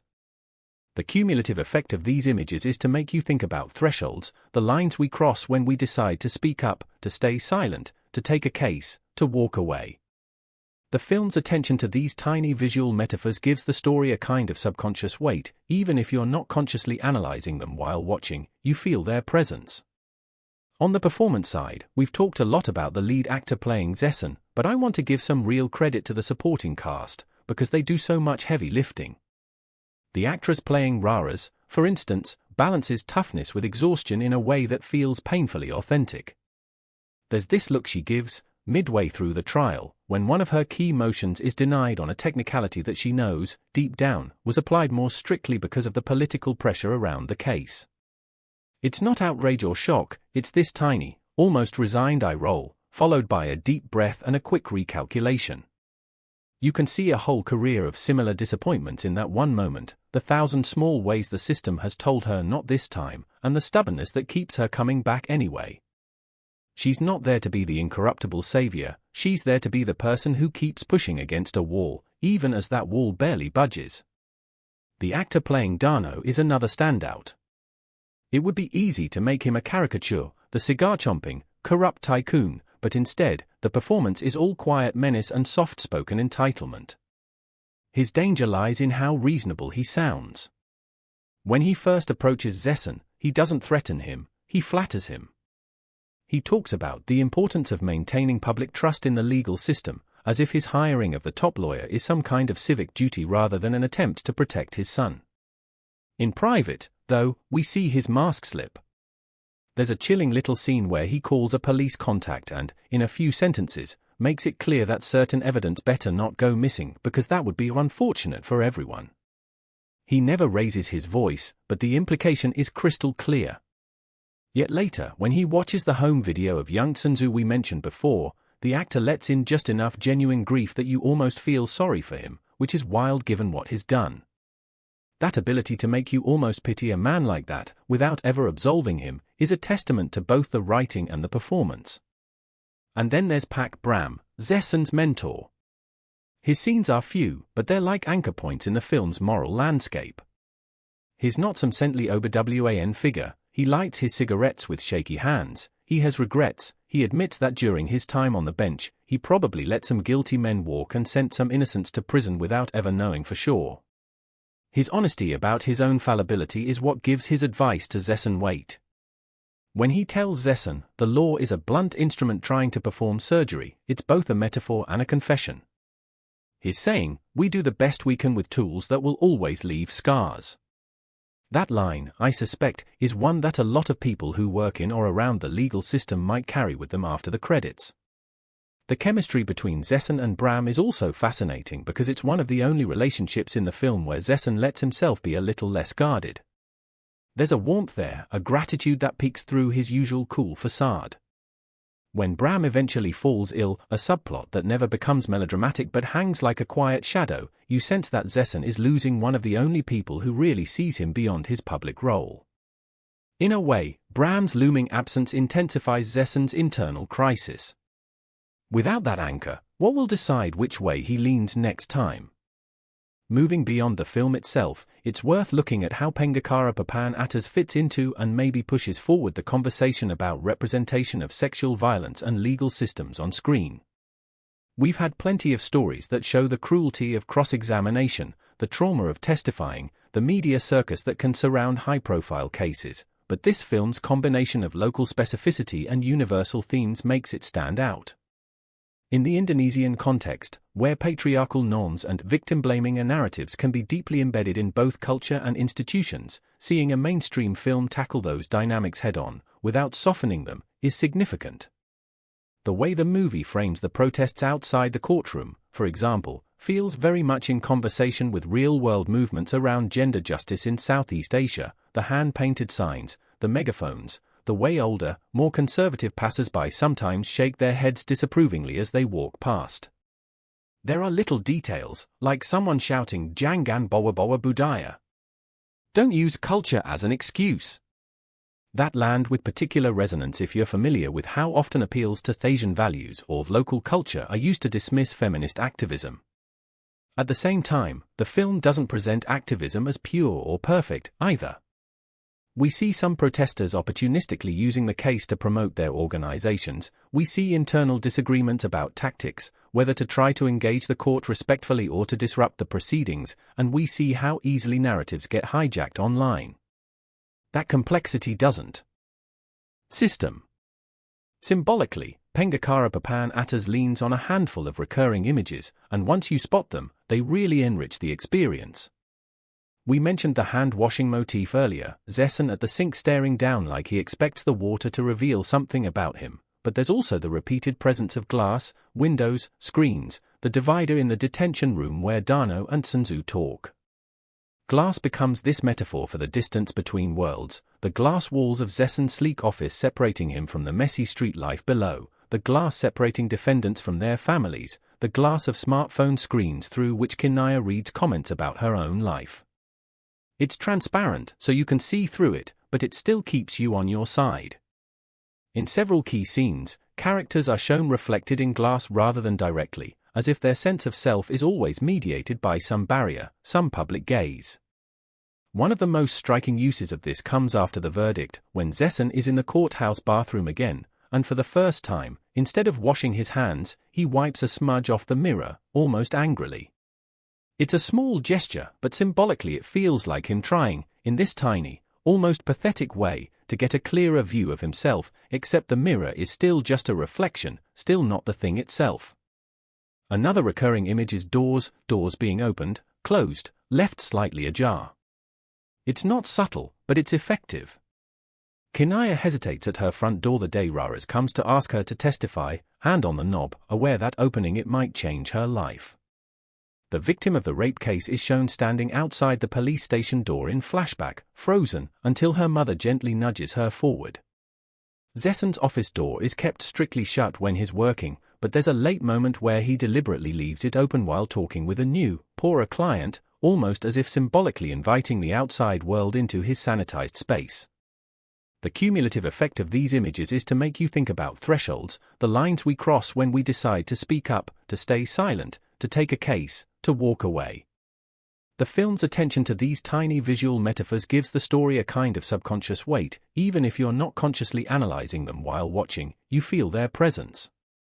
On the performance side, we've talked a lot about the lead actor playing Zessen, but I want to give some real credit to the supporting cast, because they do so much heavy lifting. The actress playing Raras, for instance, balances toughness with exhaustion in a way that feels painfully authentic.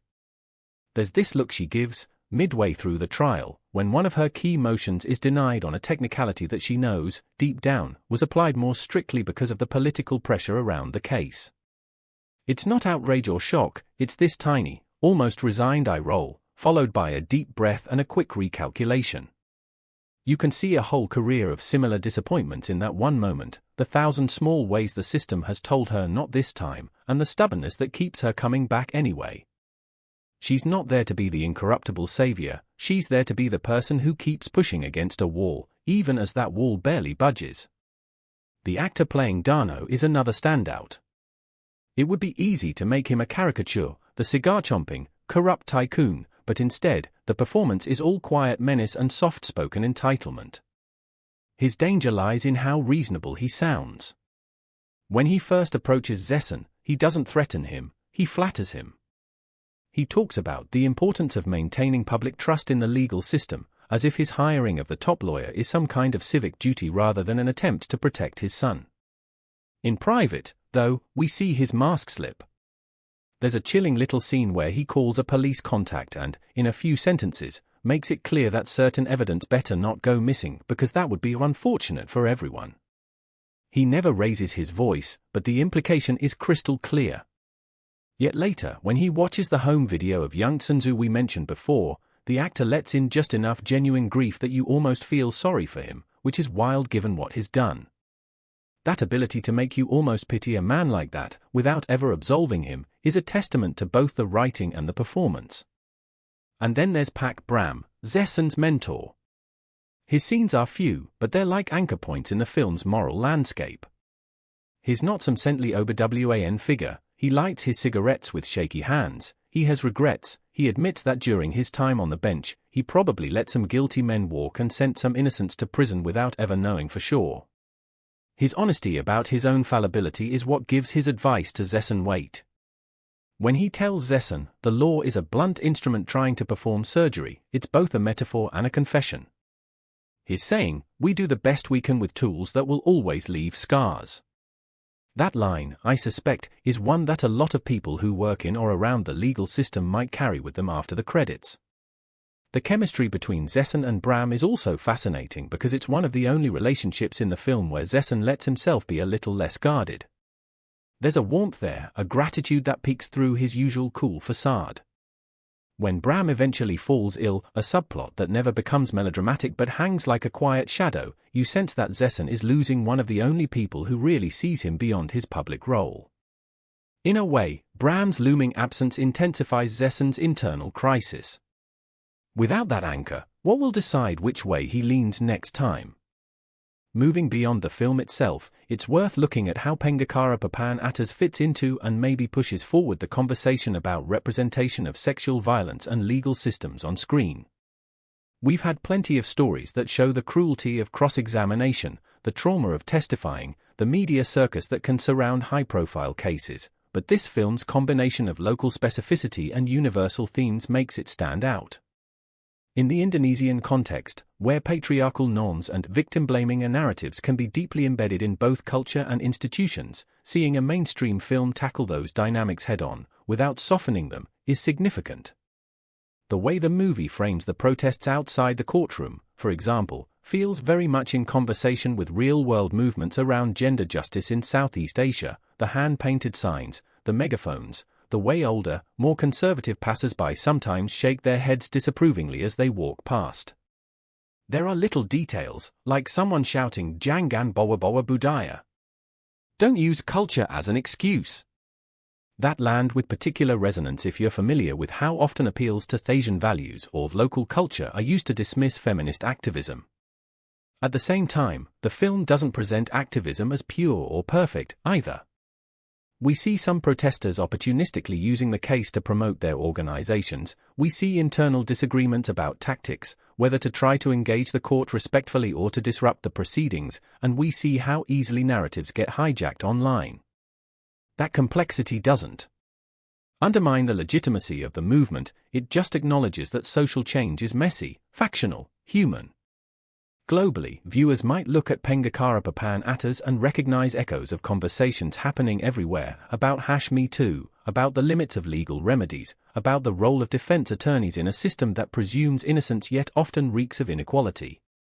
If you've ever found yourself arguing with friends about whether a high-profile defense lawyer was just doing their job or morally responsible for their client's freedom, this film basically dramatizes that argument and then refuses to let anyone walk away feeling entirely smug.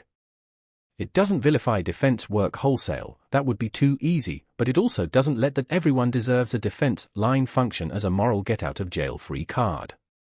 Instead, it insists that every player in the system, from judge to lawyer to cop to journalist, has to reckon with what they're willing to do and where they draw their own line. I think one of the reasons Pengacara Papan lingers emotionally is because it ultimately isn't about monsters and angels. It's about the scary fact that ordinary, often well-intentioned people, operating within flawed structures, can end up perpetuating harm while telling themselves they're just fulfilling their roles. Zessen is compelling not because he's especially wicked or especially noble, but because he's so plausible. You can imagine knowing someone like him in real life, brilliant, hard-working, a little cold, deeply respected, and never knowing about the old scar on his arm or the nights he lies awake wondering if his success rests, in part, on someone else's ruined life. And that realization can be deeply unsettling, because it forces you to turn that same scrutiny on yourself. If you're a lawyer or a doctor or a manager or a teacher, anyone whose decisions significantly impact others, you might find yourself walking away from this film asking, what parts of my job have I justified as just how the system works when, deep down, I know they're hurting people? And even if you're not in a formal position of authority, the film nudges you to think about bystander choices, the restaurant customers who stayed quiet, the security guard in the flashback who looked away, the online commenters who trivialized Kinaya's experience. It's like the movie is gently but insistently removing all our escape hatches. You can't just say, well, I'm not a rapist, I'm not a corrupt official, so this doesn't involve me. It asks, okay, but what do you do when you see their shadows flicker across your own environment? In terms of legacy, I can easily imagine Pengacara Papan being the kind of film that gets shown in classrooms, law schools, film schools, even sociology courses. Film students could pick apart how it uses mise en scene to reflect power dynamics. Law students could debate the ethical lines Zessen dances around, consider how they'd handle a client like Sun Tzu, and maybe, hopefully, carry that discomfort into their future practice. Activists could use it to start conversations in communities where talking directly about rape and power can be hard, using the film as a kind of shared reference point to make abstract concepts feel visceral. And on a more intimate, individual level, it might just be the movie that someone who has always adored the charismatic defense lawyer trope watches and then, for the first time, thinks, wait, what does that charisma really cost? That doesn't mean you'll stop enjoying slick courtroom dramas or charming antiheroes, but maybe you'll watch them with one extra layer of awareness, one extra question humming beneath the surface. And that's not nothing. It might sound strange to say this about a film that's so heavy, but there is a kind of hope embedded in Pengacara Papan too, just not the easy, feel-good kind. The hope here lies in recognition, in conversation, in the possibility that by telling stories like this, by refusing to prettify the ugliness of injustice but also refusing to reduce everyone to cardboard types, we carve out a little more space for honesty. Honesty about how power really works. Honesty about how trauma lingers. Honesty about how we all rationalize the things we do to sleep at night. That kind of hope is quieter than a swelling orchestral finale, but it's the kind that has a chance of lasting beyond the theater walls. So if you're considering whether to watch Pengacara Papan or whether to recommend it to someone, I'd say this: go in prepared. It's not a film that will hold your hand or give you clean catharsis. It will make you uncomfortable. It will show you scenes that may echo things you or people you love have lived through. But if you can sit with that discomfort, if you can watch it not as a distant piece of fiction but as a conversation starter with your own conscience, it might just be one of those films that marks a before and after in how you think about law, about power, and about the stories we choose to tell about both. And if, along the way, you find yourself thinking about Zessen long after the credits, not because he's a cool character, but because you're still trying to decide whether you forgive him, or understand him, or condemn him, then the film has done exactly what it set out to do. It has pulled you into the courtroom of your own mind and asked you to deliver a verdict, knowing full well that whatever you decide will say as much about you as it does about him.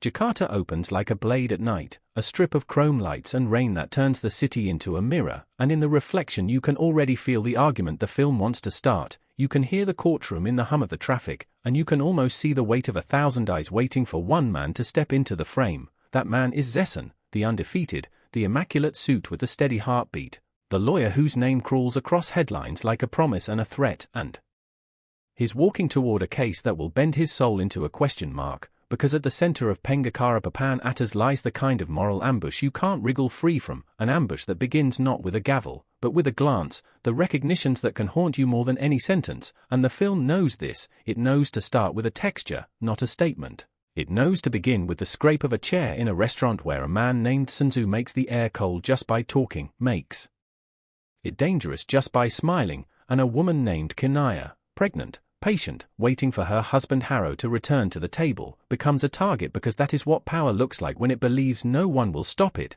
That is what entitlement sounds like when it drips from a mouth that has never heard the word no as anything but a challenge, and just like that, with 3 looks and a plate that goes untouched, the movie reaches inside you and squeezes, and then it moves you, gently but decisively, into the velvet darkness of a courtroom where names are currency, where silence is theater, and where the shock that detonates across Sun Tzu's face when Zessen rises to defend him is the kind of twist that doesn't announce itself with music. It just happens the way memory happens, a flash, a bruise, a throb, and you know, instantly, that this trial won't be about the charges alone, it will be about the one thing that scares. A man who always wins, the past, coming back to sit across the table. Before we continue, please subscribe to my channel Scenecraft Review, and let us know where you are listening from in the comments. Pengacara Papan, released in 2025, arrives with the kind of timing that feels less like coincidence and more like a pressure valve hissing open, a film from Indonesia that wears its title like a promise to interrogate the myth of legal mastery, and while the words translate roughly to top-tier lawyer, the story refuses to stay on the gleaming surface. It digs under the manicure, under the sleut fabric, under the cool press conferences and the inevitable social media threads to find the skin. The tendon, the nerve that twitches when the lights go out, because yes, This is a courtroom thriller, but it's also a story about the architecture of a city built on what people don't say, and the way silence can be a construction crane for the rich and a wrecking ball for everyone else. And in 2025, after so many public cases have turned into trending topics and so many survivors have had to endure skepticism that lands like a second sentence, this film knows that telling such a story means holding your breath for 2 hours and then exhaling a fog that refuses to dissipate. It opens in theaters and then drips into living rooms, first through packed screenings that spill out onto sidewalks, then onto streaming platforms where everyone thinks they're ready to debate ethics after dinner. And it's watched by people who recognize the precise angle of the courtroom light slanting across a lawyer's face when he's rehearsing a question that will sound like empathy but is really a scalpel. Watched by people who know that sometimes the verdict inside a person is louder than the verdict inside a courtroom. The plot moves with the clean, confident gait of someone who has been measured for the frame and knows exactly where to stand. Zessen is hired by Dano, Sun Tzu's father, a man who looks like a handshake turned corporeal, a figure with the soft voice of a person who never has to raise it, the kind of father who can turn a city's schedule with a phone call, who will take that phone call during a rainstorm just so you see him framed against the window, thinking about legacy like it's a stock price. And he brings Zessen into the case to defend a son convicted of rape, to assemble an appeal that will glint in the light of press cameras, polished with high-minded words about process and proof, but underneath, it's the same old weapon, wealth looking for a sharp sheath, and Zessen, famed for never losing, accepts, because that's what he does, because he's convinced himself that justice is a shape he can manipulate into fairness, or because he thinks the law is a map and the right guide can take anyone anywhere, no matter the terrain. But then Sun Tzu looks up when Zessen stands to speak, and the film cuts to his pupils widening, and in that microscopic dilation you see a history, not spelled out, not pounded into you with a flashback sledgehammer, but hinted with a surgical fingertip, and suddenly the case is no longer theoretical, it is personal. And the lawyer's voice has to carry not only the weight of an argument but the weight of a day that Zessen has tucked into a dark drawer, the date Sun Tzu hurt him, the day the city looked away. And the film is careful and human in the way it sketches what happened at that restaurant with Kinaya, the way it listens to her without trying to turn her into a symbol or a sermon. She sits, she waits, she tries to shrink from a gaze that eats space, and you feel how the world can turn into an aquarium and she becomes the fish everyone watches, the glass thin but inexorable. Harrow returns, shoulders tense. And the scene refuses the cheap catharsis of a brawl, it chooses instead the slow violence that often precedes the obvious kind, the words that line up like soldiers, the smirk that is itself an assault, and the director keeps the camera in a place that never robs Kinaya of her dignity, never splashes around in the muck, just allows the discomfort to speak in full sentences, because this is not a film about the mechanics of a crime, it's about the radiation it releases, and how the law is sometimes just a Geiger counter turned too low. When Zessen steps into the courtroom, little pieces of sound attach to him like dust, the whispers of a gallery that worships myth, the pen scratching of reporters who want an angle for the morning, the threadbare breath of Dano wondering if he's bought not just a lawyer but a miracle, and there's Sun Tzu, sitting as if it's a waiting room for a better reality, if he can just tolerate this one long enough, and then he sees the face of the person he once wounded. And you get that beautiful instant of an actor showing 10 stages of realization in one heartbeat, recognition, disbelief, the petulant anger of a man who hates not being in control, and finally a weird, unwelcome awe, because he has to be defended by the man he thought was just another life to step over. In terms of performances, the actor playing Zessen operates like a tuning fork, he vibrates at a frequency you can hear even when he's silent, and the way he looks at his client isn't a look you see often in a defense lawyer on screen, because it isn't pity, and it isn't contempt, and it isn't that smug complicity of the courtroom shark, it's obligation wrestled into shape by professionalism. It's an ethical knot he's decided to carry with shame but not conceal with righteousness, and the actor gets those micro-flinches right, the millimeter retreat of the eye during a lie, the hitch in the breath before accepting a truth that beats you by arriving without permission. As for the actor playing Sun Tzu, there is an open window quality to him, a draft that makes you uncomfortable because it feels like something could blow in at any moment. He can weaponize charm and then turn it off like a light. He plays that particular brand of gilded boyhood that believes the world is a velvet rope held open by invisible hands, and he can make a single syllable sound like an entire history of never being told the difference between desire and entitlement, and when he realizes that his defender is a man he's hurt, he doesn't apologize, he doesn't seek relief in contrition, he calculates, because it's the only thing he knows, but you also see a tremor, because this is a story about what happens when the mirror refuses to flatter you. Dano is rendered with the quiet ruthlessness of a father who believes love is just successful management under a different name. He prays over his son the way he might polish a portrait, and every gesture is a contract with himself to believe that his empire has poured virtue into his bloodline, and when he stands outside the courthouse under a cheap umbrella that makes him look almost human, almost small, the performance lets a single look pass across his face that suggests he knows he has built a tower with a locked basement, and the rain is coming in through the cracks. Kinaya, played with restraint that resists the lazy pity of a camera, becomes the film's conscience without ever having to make a speech about conscience. She breathes through panic, she holds her belly the way some people hold a rosary, she sits in a police station chair and looks at a clock that ticks in the language of the guilty and the innocent alike, and the film gives her something more than endurance. It gives her agency in moments that matter, small but seismic choices that turn a testimony into a presence that refuses to be moved from the center of her own story, and the actor deserves a whole bouquet of quiet praise for never flattening her into a single note. Harrow, as her husband, is a study in pressure regulation. He wakes up with anger already wired into his jaw. He wants to be the kind of man who can carry the world on his back and call it devotion, but he isn't a hero because the movie looks at heroism and asks it to be more honest. It asks him to choose a different weapon, and in a couple of scenes, one where he rehearses words in a bathroom mirror that he'll never say out loud, one where he reaches for Kinaya's hand and then pulls back. Because the distance between comfort and intrusion is sometimes just a centimeter, the actor bleeds a quiet kind of truth. Stylistically, Pengacara Papan knows its way around tension. It loves reflective surfaces and half-heard confessions. It loves the long dolly down an empty hallway, the kind that feels like you're being led somewhere you aren't ready to go, and the cinematographer has a romance with glass, office windows that show you two cities at once, the one outside with billboards shouting big promises, and the one inside where a lawyer keeps a small plant alive even though he never sees the sun. The color palette toggles between the sterile cools of legal spaces and the warmer ambers of restaurants and homes, and the contrast becomes a thesis, suggesting that the law likes to pretend it's a kind of weather, an objective temperature, when really it is full of human heat and human cold, and you can feel it in the way a judge adjusts a robe, the way a clerk sips water from a paper cup while listening to a story that will make someone's life tilt forever. The editing is patient without being indulgent. It lingers on hands, on pockets, on the kind of prop work that tells a story without asking for applause, and when it needs to accelerate, it doesn't go for the cheap pulse of a quick-cut montage. It compresses time the way a person compresses worry, pushes it down until the frame finally can't contain it, and then it cracks in a single, clean gesture, like a verdict that lands a second after you realize it's inevitable. The director favors formalism, but he isn't in love with his own taste. He knows when to get messy, when to let a character look bad in a way that feels uncurated, and that's rare in a film this sleek.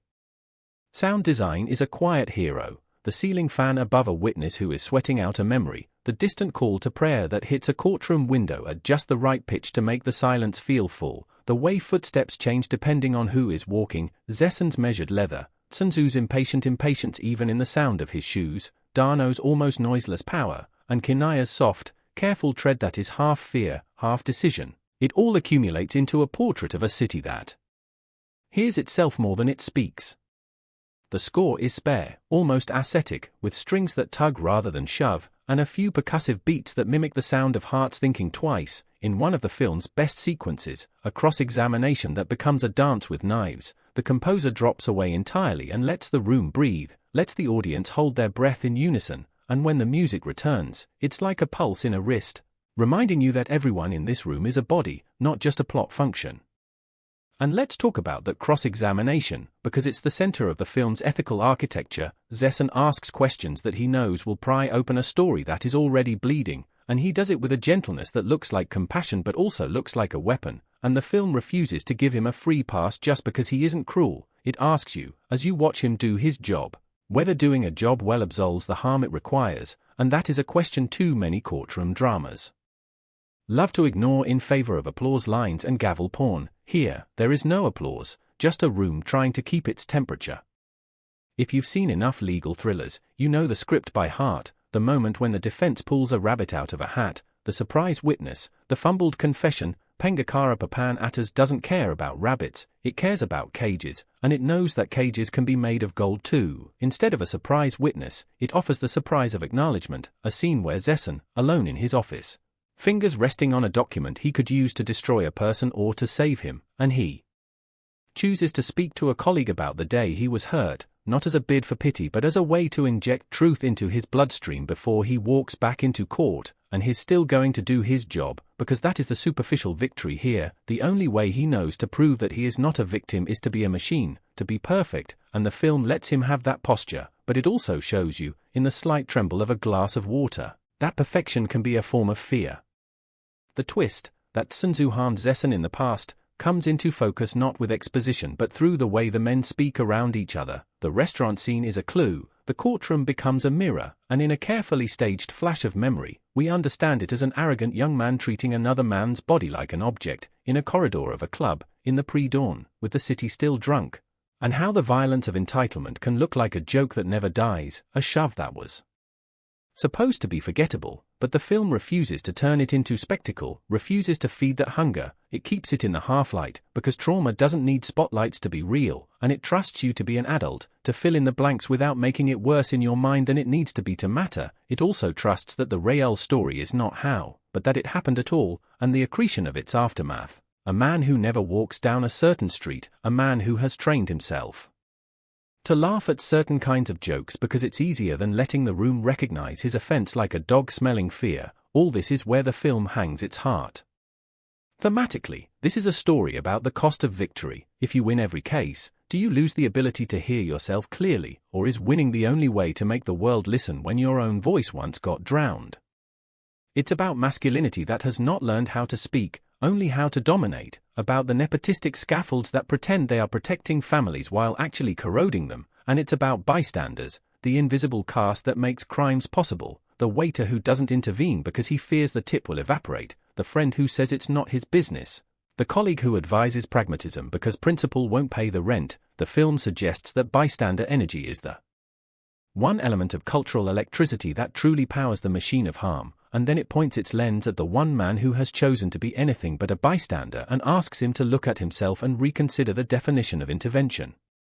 There's a subplot, almost minor but cumulative, about a young law student who idolizes Zessen, who shows up at the courthouse with a notebook and the kind of hunger you can see from a block away, and the way Zessen looks at that student tells a story about fathers and sons that runs parallel to Dano and Sun Tzu. The film keeps building these mirrors, and it watches them shudder as the story breathes, and it trusts you to notice.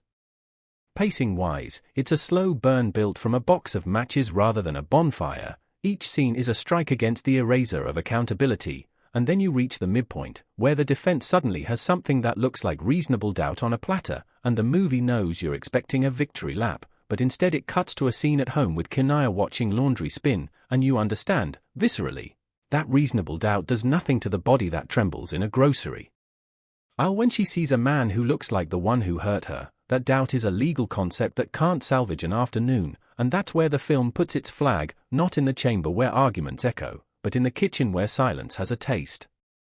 The audience response has been ferocious in the best way. If you spend even an afternoon scrolling through reactions, you see the splits forming, because this is a film that is both careful and provocative. It knows people will bring their own cases to it, their own families, their own disappointments in a justice system that seems to operate like a club with a bouncer called money, and it welcomes the discomfort. It invites law students to test the edges of their commitment to zeal, to ask whether zealous defense is just a way of washing hands in a rain you believe someone else conjured, and you see older viewers, maybe less online, nodding in recognition at the way Dano thinks. As for cultural impact, it's immediate in a way that feels less like hype and more like a city holding up a mirror and finally keeping its eyes open. There are panels, there are call-in shows, there are sermons that reference the film without naming it, and there are long dinners where people argue and then grow quiet when someone admits something soft and heavy. And yes, there is the inevitable backlash, those who think the film indicts defense attorneys as a class rather than interrogates one man's choices, but the argument feels like proof the film did its job. It asked a complicated question without trying to suture it shut. One of the bravest choices Pengacara Papan makes is how it treats the verdict, "I'm careful here," because part of the film's architecture is its balance, and it doesn't earn its power by bludgeoning you with a conclusion. Instead, it arranges a final sequence where sound does more work than dialogue, and the meaning of the verdict, whichever way it tilts, matters less than the way the characters continue to live with themselves afterward. There's a moment on a stairwell, Zessen alone, where the light from a window lands on him like a question, like the city is asking if he's still the man who believes the law is a map, and he inhales and exhales and doesn't answer, and that restraint is a gift, because the moment you force an answer into a space like that, the film stops breathing. In craft terms, a few details deserve their standing ovation in your living room: the blocking during the initial restaurant sequence that places Kinaya in a triangle of exits, the door, the bathroom, the gaze, and forces you to feel the geometry of entrapment, the subtle way the camera drops a centimeter lower when Senzu enters a scene, making him look larger than he is. Not to glorify but to let you feel how the world and the frame can conspire to make a bully look like a mountain. The minimal use of handheld, reserved for the moments that need it because the world is shaking and the film refuses to pretend otherwise. The costume design that understands the subtext of male vanity so well that a tie knot becomes a thesis. The production design that offers a courtroom that feels both familiar and particular, a place where the wood has absorbed too much argument and the lighting knows it. The little knickknacks in Zessen's office that tell a story without the camera pointing a neon sign at them, a book on negotiation with dog-eared pages, a framed photo that never gets a close-up but you stare at it anyway, a plant that thrives in fluorescent light because engineering is sometimes a stand-in for resilience. And there is something else this movie does that I haven't seen in many courtroom dramas: it respects quiet, it lets quiet be an event, it lets a character decide not to finish a sentence and then trusts you to sit with the fragment, it stages apologies without melodramatic tears and confessions without absolution. And in one extraordinary scene, a survivor support group sits in a semicircle, and the camera doesn't pan. It just listens to breathing, and you realize that a film can be political without being didactic if it is simply attentive, if it pays attention to the way people sit together when the world wants them to be alone. There is a shot late in the movie, on a rainy overpass, where Dano stands with his umbrella and looks at the city he believes he owns, and the car lights smear into a confetti of red and white and gold, and you can see, even if he can't, that ownership is just another word for fear, and in that instant you understand that his love for his son is a mask for his terror that everything he has built is hollow, a bread loaf with a gold leaf crust, and the performance delivers the smallest of shivers, the kind that reminds you that no performance worth its salt is ever one note, and even a villain can be complicated if the camera can find the right angle. The moral axis of the film tilts on the image of Zessen's hand hovering over a button, press to proceed, press to object, press to force the courtroom back into silence, and his hesitation is not a sign of weakness but a sign of life. Most films about lawyers present decisiveness as the only virtue, but this one allows indecision to be ethical, to be a form of respect for the fact that you are not the only person in the room. And that choice is what makes the film not just about a case, but about a profession and a city, and the way the city uses the profession to avoid asking itself the hardest questions. If you're looking for a neat villainized portrait of wealth, you won't get it. If you're looking for a heroic saga about a lawyer whose righteousness saves the day, you won't get it. What you'll get is a film that burns slowly and then leaves a little smoke in your clothes so that even after you watch it you carry the scent, and maybe the next time you see a headline about a case that feels too familiar you'll remember how the camera in this film refused to blink, how it remembered that people in cases are not types but organisms with blood and breath, and that the law is not a machine but an argument set to a heartbeat. There is a universe of smaller pleasures too, the use of language, the slide between formal Indonesian and the looser rhythms of everyday speech, the way characters code switch in court like they're putting on a different face and then reach for the comfort of slang when the formality hurts, the city itself, present without being fetishized, from hawker stalls to glass towers, from the early morning motorbike swarms to the late night quiet that is only ever temporary, the rain, everywhere, rain. As a leitmotif that never becomes cute, rain that looks like tapping fingers, impatient but gentle, cutting through the cities. Arrogance like a humble knife, and the end credit song, a piece of music that doesn't announce itself but just arrives like a friend who knows you need a hand on the shoulder rather than advice.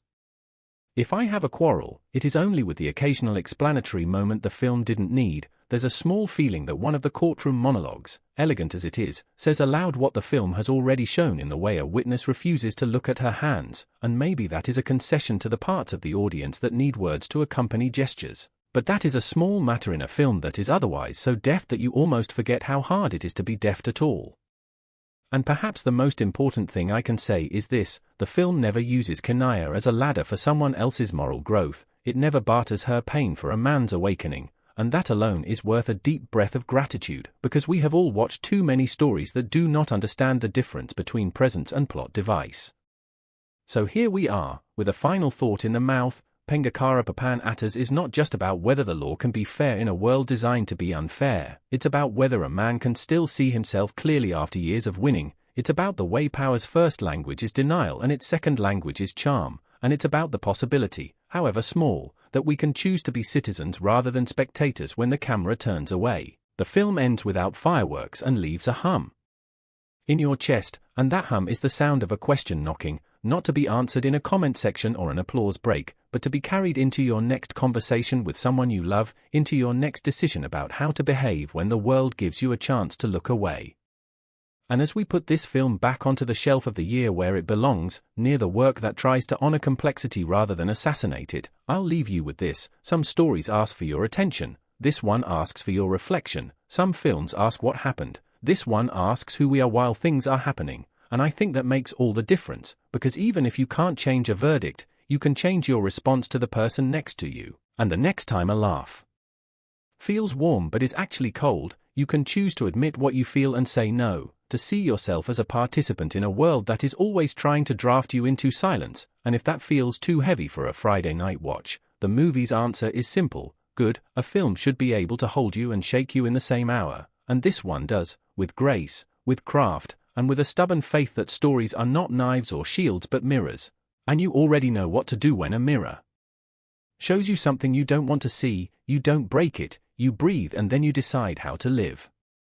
Imagine walking into a courtroom thinking you're about to watch another slick legal drama, another ego-driven lawyer bending the system like it's made of rubber, and instead what you get is a slow, suffocating realization that every winner this man has collected has been slowly carving out pieces of his humanity, and that this time, the person sitting at his defense table is the living embodiment of everything he hates about the world and maybe about himself. That's the feeling Pengacara Papan Atas leaves you with, and it doesn't ask your permission before it crawls under your skin and stays there long after the credits roll, because this is not just a story about a top-tier lawyer with a perfect record, it's about what it actually costs to live a life where you never lose, and what happens when the truth forces its way into a world built entirely on performance, appearance, and technicalities, and suddenly, those courtroom games stop feeling clever and start feeling sickeningly real. This film takes that fantasy we all secretly have of the unbeatable attorney, the genius in the suit who can talk his way out of anything, and turns it into an indictment, a confession, and honestly, a mirror.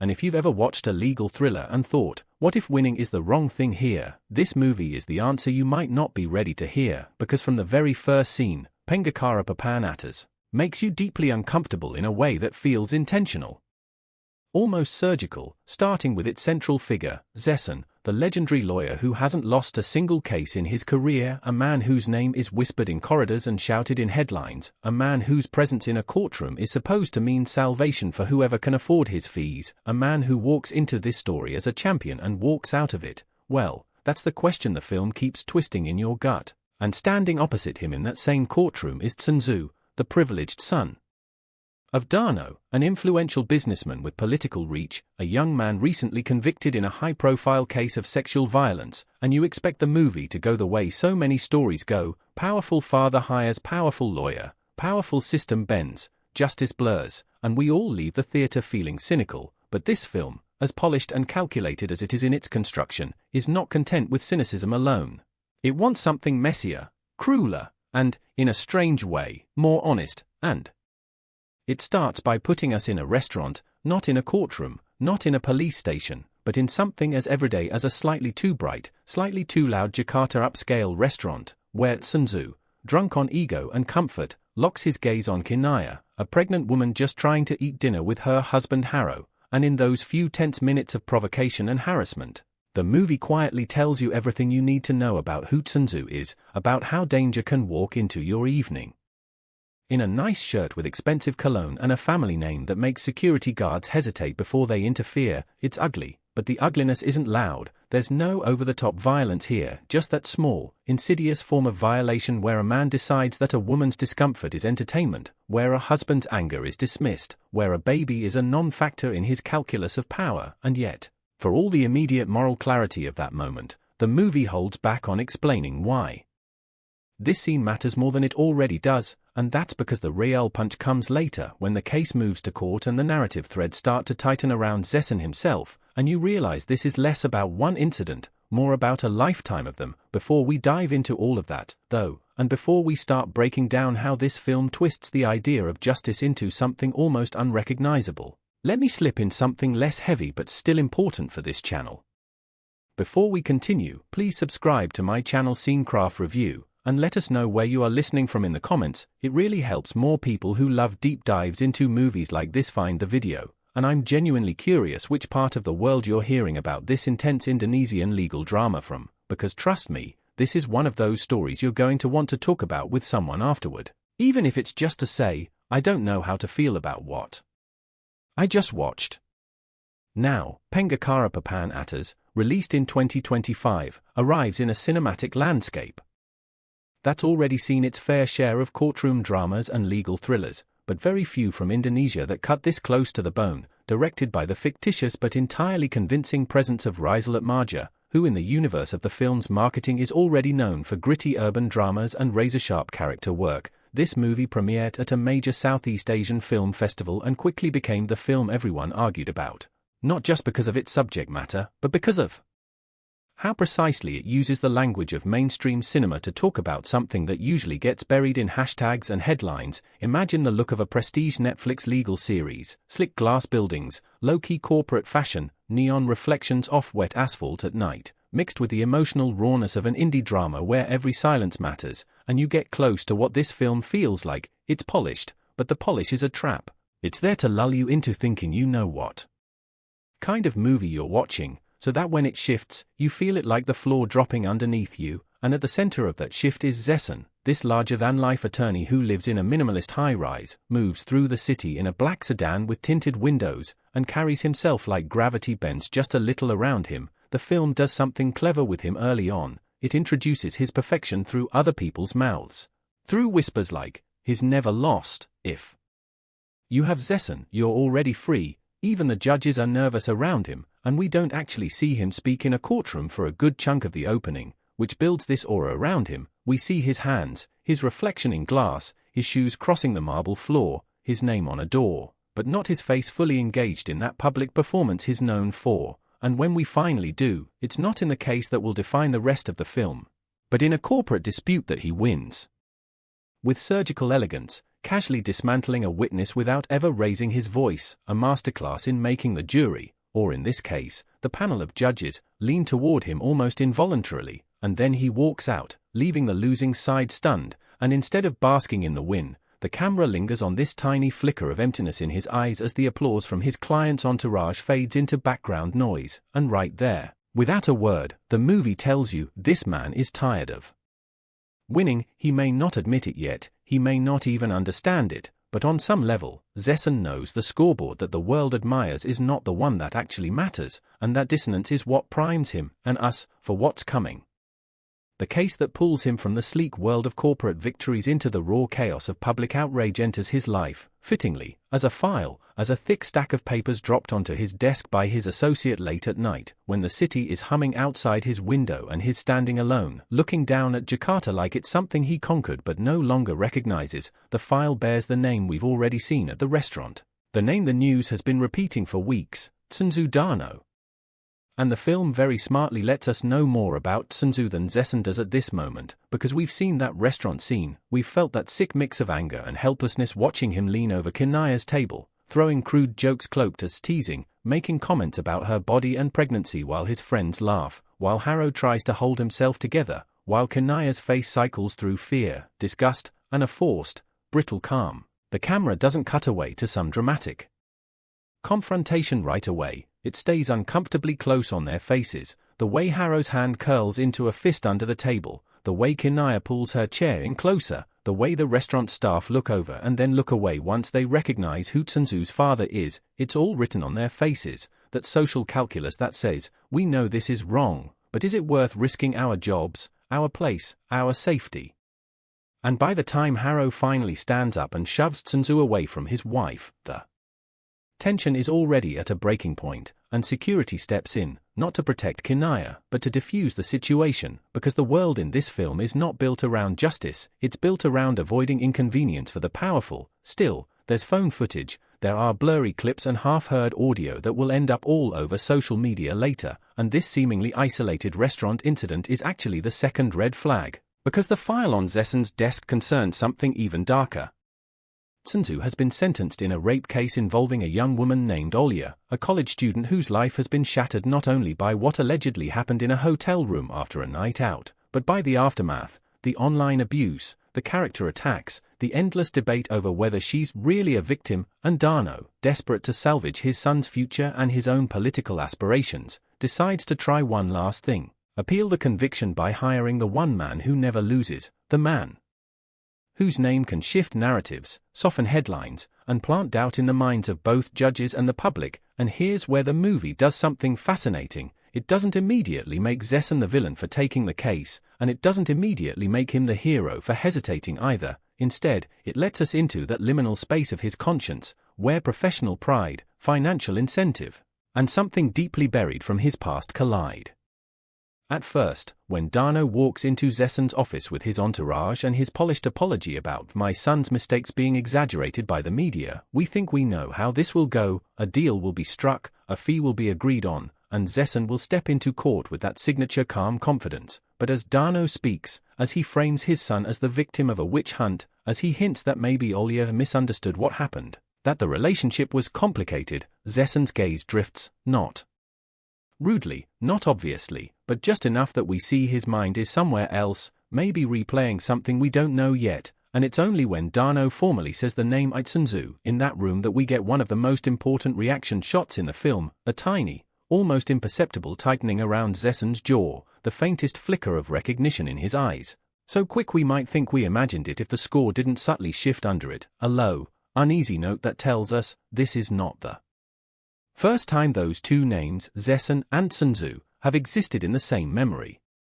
The script doesn't rush to give us the answer, though. It trusts the audience enough to wait, to sit with the sense that something in this connection predates the case, predates the headlines, maybe even predates Zesen's success. So he does what any consummate professional in his position would do: he asks for the case documents, he asks for time, he maintains that neutral, inscrutable composure, even as the camera cuts to his fingers tapping once against the folder, a small tell of contained agitation. And when he finally says, softly but firmly, "I'll take a look," we know it's not just about money, it's about something unresolved that this case has ripped open in him.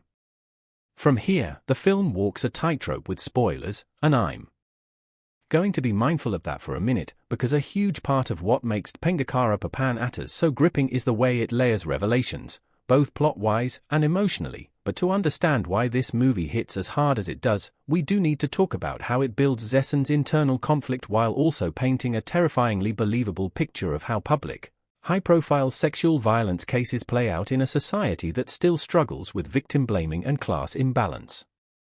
On the surface, if you were to describe the plot in one sentence, you'd say, a superstar lawyer with a spotless record is hired to defend the privileged son of an influential man in an appeal against a rape conviction, only to discover that the man he's defending is someone who once hurt him personally. But that bare logline doesn't convey how the film uses structure and character to turn that simple premise into something that feels far less tidy and far more unsettling. We move between timelines with a visual clarity that never feels like a gimmick. Present-day scenes in the courtroom are shot with clean, cool tones, almost sterile, while flashbacks are warmer but grainier, as if their memories burning at the edges. In one such flashback, we finally see young Zesen, years before the suit and the reputation, working as a student waiter in a private lounge, forced to endure wealthy, drunk young men as they shout, joke, and throw their money around. He's quieter, thinner, still observant, still composed, but with that nervous energy of someone who doesn't belong in that room but must pretend he does to survive. And there, among the group of laughing rich kids, is a teenaged Sunzu, not yet fully grown into the monster we see at the restaurant later, but unmistakably him, same arrogance, same casual entitlement, the same way he looks at women like they're props in his story. And when a small incident occurs that leaves young Zessen humiliated in front of everyone, a spilled drink intentionally knocked over, a forced apology that's really just mockery, that awful group laughter echoing as his boss scolds him for offending important guests, we see the seed of a hatred that never had anywhere to go, because what could he have done back then? He was nobody. They were everything. And in one shot, the young Sunzu's face lingers in his memory, the camera pushing in just a bit too close, and then we're snap cut back to present-day Zessen, older, more powerful, staring at that same face now in a suit, sitting across the table as his potential client. Once we know that history, the ethical dilemma shifts, it's no longer just a question of, should a lawyer defend someone accused of a heinous crime, but can a lawyer who was once humiliated by this very person be truly objective? And does he even want to be? The film never lets Zessen off the hook by making his motives purely noble. He doesn't reject the case outright out of moral outrage, which would have been the easy way to paint him as a hero. Instead, he takes it, but he takes it with an agenda that even he can't fully admit to himself, and that's where the real tension lies. On one level, he tells himself he's doing it because he believes in the system, in every accused person's right to the best defense, that the integrity of the law depends on people like him taking even the hardest cases. On another level, there's the professional challenge. This is the national case everyone is watching, the one that could tarnish his record if he refuses or fails, but underneath both of those lies something darker, an opportunity, twisted and quiet, to hold the fate of this man, this living reminder of his own helpless past, in his hands, to decide whether he will save him, destroy him, or do something in between, and that layered motivation makes every decision he makes from this point on fascinating to watch. When the case moves into the courtroom, we start to see why Zessen is feared and admired. His cross-examinations are calm, methodical, never overtly cruel, but always pushing, always skeptical, and when he first faces Olya on the stand, the film does something that honestly made my stomach knot. It doesn't make him immediately sympathetic to her, he does his job, and his job, in that moment, is to test her story, to expose inconsistencies, to ask the questions that defense lawyers often ask in these cases, about what she was wearing, about whether she drank, about whether she sent any messages that could be interpreted differently. And as an audience, especially if you've seen how the media and courts can treat survivors, it's painful to watch, because the camera cuts not just between Olya's face and Zessen's, but also to the people watching, Olya's mother gripping her scarf so tightly her knuckles go white, activists in the back row holding their breath, journalists scribbling, Dano leaning forward slightly, reading the room. The prosecutor objects now and then, the judge sustains or overrules, but through it all Zessen maintains that measured tone that says, this is not personal, this is procedure, and yet, the movie uses small cracks, a pause a second too long, the slight flicker of discomfort when Olya's voice breaks, to show that inside, is not as detached as he wants to be. He sees in Olya's eyes a reflection of someone he couldn't save once, someone close to him whose case was drowned in legal maneuvering years ago, and that memory haunts him, but he still keeps asking the questions, because that's his role, that's how the system is built. It's in the contrast that the film really finds its power. On one side, we have the grand spectacle of the courtroom, where everything is supposedly balanced, evidence weighed, procedures followed. On the other, we have these intimate, unglamorous moments, Olya having a panic attack in a bathroom stall after testifying, Kinaya lying awake at night replaying the restaurant incident in her head, Harrow walking past posters of politicians like Dano smiling down at him, feeling smaller with every step, and somewhere between those two worlds stands Zessen, the man who can move mountains with his words but can't sleep through the night without waking up in a sweat. The restaurant incident with Kinaya, which at first seemed like a side scene meant to show us who Sunzu is, gradually threads itself into the main narrative. The phone footage leaks, goes viral, hashtags start trending, people connect the dots. This is the same guy on trial for rape, look how he acts in public, and suddenly the court of public opinion is roaring louder than the real courtroom. Reporters shout questions about pattern of behavior, activists demand the judge take the new harassment incident into account, and Dano's PR team scrambles to portray it as a misunderstood interaction blown out of proportion. What's crucial, though, is how Zessen responds. We might expect him to spin the restaurant footage in his client's favor, to call it irrelevant, to argue that the media frenzy is prejudicing the case, and he does some of that, professionally, but we also see him alone in his office at night, playing the clip back and forth, watching Tsunzu's body language, Kinaya's flinches, Harrow's clenched jaw, and the camera stays close on his face as he realizes, this is not a one-time accusation, this is a pattern. The restaurant is not some isolated misstep, it's a glimpse into a repeated way of existing in the world, and that realization, more than any legal brief, is what begins to push him toward a line he never thought he'd cross as a defense lawyer. If you're worried at this point that the film might turn into some simplistic revenge fantasy where Zessen uses his legal skills to secretly destroy Tsunzu out of personal vendetta, don't. Pengacara Papan is far more interested in moral ambiguity than in cathartic justice. There are moments where you think, okay, now he's going to pull the rug under his own client, and the film resists that easy move. Instead, it gives us scenes where Zessen genuinely tries to get to the bottom of what happened, not just to strategize, but to understand. In one particularly tense exchange in the holding room, he sits across from Tsunzu, no cameras, no entourage, just the two of them and a thick tension built on memories only one of them fully recognizes. Zessen asks, seemingly casually, tell me again what happened that night, from the beginning, and Tsunzu launches into his rehearsed story about Olia being flirty, about how everything was consensual until she got scared, about how the accusation is an exaggeration fueled by online outrage, but then Zessen, in a rare break from his calm, interrupts with a very specific, quiet question, at any point, did she say no? There's a long pause, the movie milks it, the sound of the humming AC filling the silence, the camera slowly pushing in, and Tsunzu, for a moment, drops the confident smirk and looks, not guilty, exactly, but cornered, bothered.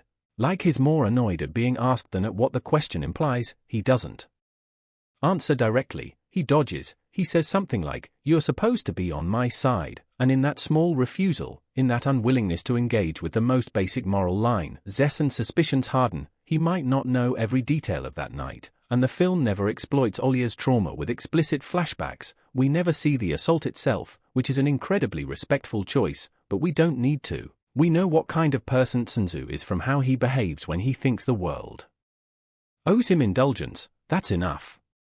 At this point in the film, the legal strategy becomes a kind of chess match with the soul at stake. Zessen could go the standard route, attack the forensic evidence, highlight procedural errors, plaster doubt everywhere and hope the appellate court lowers the sentence or overturns the verdict, and he starts down that road, because that's what he knows, that's how he's built his entire career. But the more he immerses himself in the case, the more the past bleeds through. He remembers his own sister's case. Yes, the film reveals that too. In one of its most heartbreaking sequences, a younger Zessen sitting in a cramped courtroom, watching a defense lawyer tear his sister to shreds on the stand, asking if she'd led him on, if she'd had boyfriends before, if she was sure. She said no clearly, and every question lands like a blow, not because it's shouted, but because it's delivered with that same professional calm he now wears like armor. He watches the judge, bored, disinterested, flipping through documents while his sister breaks down. He watches the accused walk out free after insufficient evidence, and he remembers promising himself he'd become a lawyer powerful enough that this would never happen again, only to realize, years later,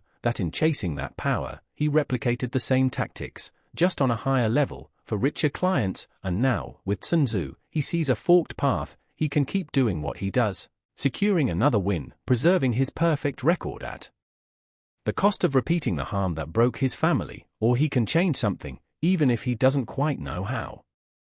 The beauty, and the cruelty, of Pengacara Papan is that it doesn't present change as a grand, noble gesture. It's incremental, messy, and compromised. When Zessen starts shifting his questions, when he starts letting certain damning things slip into the record instead of aggressively blocking them, it feels almost accidental. In one cross-examination, he could object to a line of questioning about Tsunzu's past behavior toward women, but he hesitates just a second too long, and the prosecutor gets the words pattern of harassment into the transcript. He doesn't strike it, he lets it sit there. The judge glances at him, surprised, as if to say, aren't you going to fight that? And he doesn't. Later, he calls a character witness who he knows might not paint Tsunzu in the best light, ostensibly to show balance, but subconsciously, maybe, to make sure the court hears a fuller picture. And all the while, we're left wondering, Is he sabotaging his own case, or is he just letting truth have a sliver of space in a process that usually suffocates it? Parallel to this, the subplot with Kinaya and Harrow deepens the emotional stakes. They are not directly involved in the main case at first, but the restaurant footage forces them into the spotlight. Harrow is approached by activists who want him to speak out, to join a press conference, to add his and Kinaya's story to the larger narrative about impunity and male entitlement. He hesitates, partly to protect his wife's privacy, partly out of fear of going up against someone like Dano, fear of reliving the humiliation, fear of seeing their faces twisted into memes. Kinaya, meanwhile, carries the additional weight of pregnancy, of knowing that every stress she endures might affect the baby, and the film is careful to show the toll this takes on their marriage. Arguments late at night about whether to go public, moments of tenderness where they almost pretend nothing happened, only for the illusion to shatter when a news report about the case blares from the TV. In one quiet, devastating scene, Kinaya is sitting in her obstetrician's waiting room, surrounded by posters of smiling mothers and healthy babies, and on the waiting room TV, a panel of experts debates whether women sometimes provoke men who then misread signals, and you can see her face harden, her hand resting on her belly as if silently apologizing to the child for the world they're about to enter. That's the kind of grounded, lived-in detail that makes this movie more than just a legal thriller. It's a portrait of how these cases bleed into everyday life, how they infect even the most intimate spaces with anxiety and mistrust. Eventually, the threads converge, a motion is filed to allow the restaurant footage as supporting evidence in the appeal, and after a fierce legal back and forth, the judge agrees to view it in chambers. This is one of the film's most quietly intense moments. We don't see the footage again, we've already seen it once, and that was enough, but we watch the judge's face as he watches it off-screen. The way his expression shifts from neutrality to unease to something bordering on disgust. Zesson is there too, behind him, and for once, he doesn't study the judge, he studies the screen, watching, maybe for the 100th time, the man he's supposed to be defending act like the world belongs to him. And when the judge turns and asks, pointedly, "Counselor, how do you suggest the court view this in relation to the appellant's character?" there's a brief, electric pause. The old Zesson, the pristine record Zesson, would have said something slick about irrelevant prior bad acts for media sensationalism. The man standing here now simply says, as part of the truth, "Your Honor," and the room seems to contract around that sentence. I won't pretend the movie gives us a neat resolution where the law suddenly works exactly as it should. That's not this film, and frankly, it would feel dishonest if it were. The verdict in the appeal is a compromise that will piss off people on all sides, which is precisely why it feels real. The court upholds the conviction but slightly reduces the sentence on technical grounds, acknowledging errors in the original trial while firmly rejecting the narrative that Olia lied. For some, this isn't enough. Activists wanted a full, unequivocal condemnation with an increased sentence. For others, especially in Dano's camp, it's a disaster. They hoped for complete exoneration, and for Zesson, it's both a loss and a win. On paper, it's his first official defeat, the end of his unbeaten streak in the higher court of his own conscience, though it's the first time he feels like he stood on the right side of something. Even if he can't fully articulate that feeling yet, the movie frames this beautifully with a visual callback. Earlier, we saw him in his glass-walled office, framed against the city, his reflection overlapping with the skyline. After the verdict, we see him in the same spot, but the blinds are half closed, the light more human, less godlike. He's no longer above the city, he's part of it, shoulders a little slumped, tie loosened, record shattered, but somehow, he looks more alive than in any of his earlier victories. One of the aspects that really elevates Pengacara Papan actors is the performances, and we have to talk about them, because without the right actors, this story would collapse under its own weight. The fictional casting here feels so specific and so lived in. The actor playing Zesson brings this perfect blend of charisma and weariness. His voice is low, controlled, almost soothing, but he allows the slightest tremor to slip in during key moments. His eyes do so much of the work. There's a scene where he's just sitting in his car outside Olia's modest house after the verdict, watching her through the window as her family hugs her, half in relief, half still in grief over all they've lost, and he doesn't get out, he doesn't speak, he just watches, then drives away, and the way his face shifts, this mix of longing for some absolution he knows he'll never receive, an acceptance that justice, when it does come, is always incomplete. That's the kind of nuanced acting that sticks with you.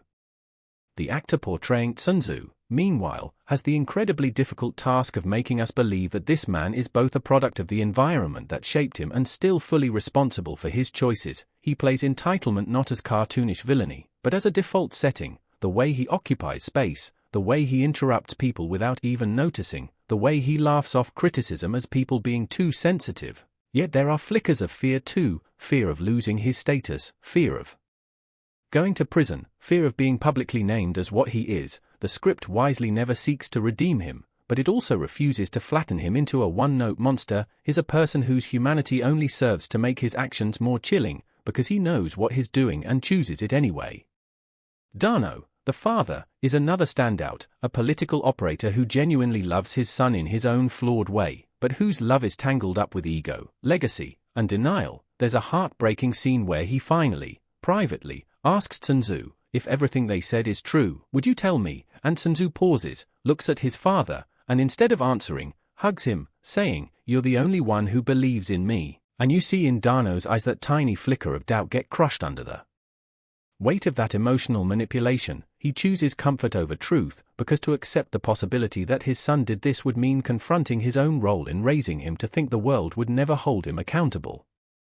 On the other side of the moral line, Olya and Kinaya are both written and performed with a restraint that makes their pain even more powerful. Olya isn't sainted into a flawless victim archetype. She's angry, she's sometimes bitter, she questions whether going to court was worth the toll it took. There's a scene where she snaps at her lawyer for saying this was a victory, pointing out all the ways her life is still in ruins. It's raw, but never melodramatic. Kinaya, by contrast, is quieter, more contained. Her performance is all in the way she moves a little slower now, the way she hesitates before entering crowded rooms, the way she flinches when someone stands too close behind her. The film doesn't need her to deliver a monologue for us to understand what that restaurant night did to her. Her mere existence in the frame is testimony. The direction and cinematography in Pengacara Papan deserve their own spotlight. The visual language is deliberate without being flashy. Courtrooms are often filmed in flat, functional ways in legal dramas, but here, the camera often sits just behind someone's shoulder, letting us see scenes slightly off-center, reminding us that perspective is everything in these cases. The color palette shifts subtly between spaces. Zesson's world of glass offices and expensive suits is saturated with cool blues and neutral grays, while Olya's neighborhood is warmer, textured, full of color and clutter. The restaurant scene with Kinaya is lit in that harsh, bright way that real restaurants often are. No moody spotlights, just unforgiving overhead light that catches every nervous glance, every forced smile. And then there are the flashbacks, given a slightly softer focus, as if our minds can't remember them entirely clearly because we don't want to. The score, too, is understated but potent. There are no swelling strings telling you when to feel sad or triumphant. Instead, there's this low, persistent hum, sometimes barely there, like the buzz of fluorescent lights in the court, or the distant traffic outside a window. It's as if the movie is saying, the world goes on around all of this, justice, injustice, trauma, they happen while life is still happening. Pacing-wise, you might expect a 2025 legal drama to race from twist to twist, but this film is surprisingly patient. It lets scenes breathe, and some viewers might feel the middle stretch drag a little, especially in the sequences where motions are filed, objections are argued, procedural details pile up. But in my view, that grind is the point. It's in those boring layers of the system that outcomes are often decided, that justice is quietly won or lost long before any dramatic verdict. By immersing us in that maze of legalese, the film refuses to let us hold on to the fantasy that trials are decided in one big speech. It's grueling, confusing, sometimes maddening, and for the people living through it, Olya, her family, even Kinaya tangentially, it feels endless.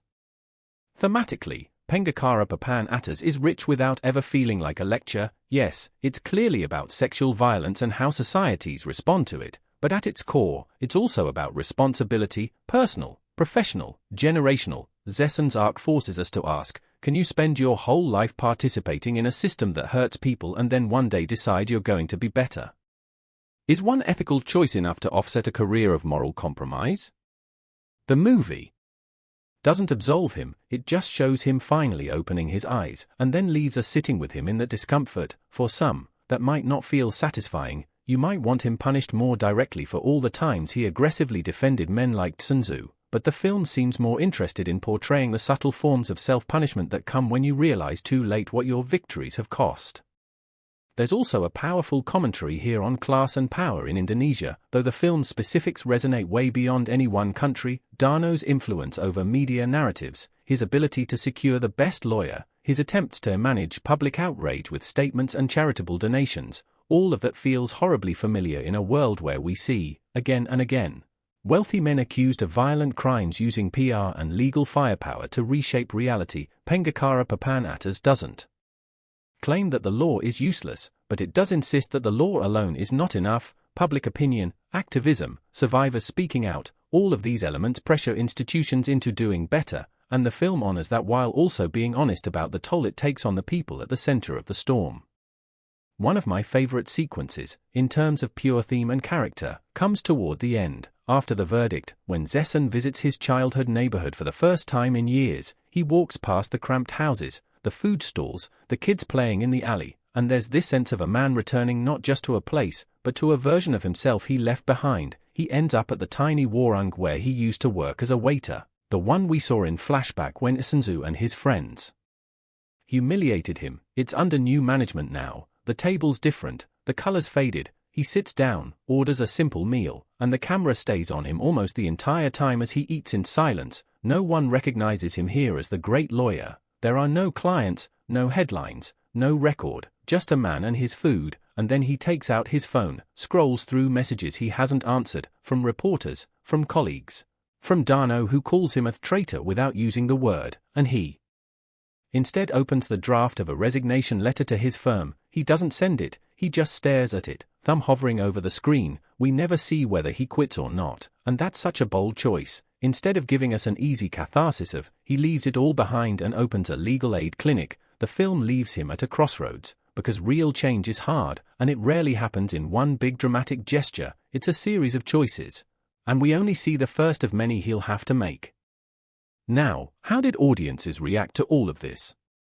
Within the world of the film's release, Pengacara Papan immediately became both acclaimed and polarizing. Viewers praised its performances, its grounded approach, its refusal to glamorize the defense of the indefensible, but some also criticized it for how much time it gives to Zesan's guilt over the comparatively minimal space given to Olya's inner life, and that criticism is valid, and I think the film anticipates it. It knows it's centering the man in the suit because he's the one who has the power to change or reinforce the pattern, but it doesn't pretend that centering him is the same as achieving justice for the women involved. It's more an examination of how men in positions of power can choose to either perpetuate or disrupt harmful systems. Whether that's enough as a narrative focus is something each viewer has to decide. Culturally, in this fictional scenario, the film sparks debates on talk shows and social media about the role of defense lawyers in cases of sexual violence. Are they just doing their job, or are they complicit in harming survivors when they use certain tactics? Lawyers themselves argue over it, some defending the necessity of letting even the worst accused have strong representation, others acknowledging that the profession needs to rethink how it handles these uniquely sensitive cases. Activists use the film as a conversation starter in workshops and university forums, playing clips to illustrate how subtle victim blaming works in court, and in a twist of beautiful irony, some aspiring law students say they want to be like Zesan, but at the end of the movie, not the beginning. As a cinematic experience, watching Pengacara Papan is not light, not the kind of movie you throw on casually on a Friday night looking for escapism. It's draining, it's tense, it's full of moments that might trigger memories or fears for viewers who've lived through similar situations, but it's also deeply, deeply worthwhile, because it takes the trappings of a genre we're familiar with, the legal thriller with its objections and cross-exams, and uses them to ask uncomfortable questions about whose stories get believed, whose pain gets minimized, and what it means for someone who has always stood on one side of that equation to take even a small step toward the other. If you're going into this expecting big speeches in the rain or a courtroom explosion where someone dramatically confesses, adjust those expectations. The climax is far quieter than that, and honestly, more chilling. It's a moment where Isenzu, on the stand, is pressed one last time by the prosecutor about whether he understands consent. The judge allows the question, which in itself is a signal of how the case has shifted. And instead of giving a straight answer, Isenzu says something evasive.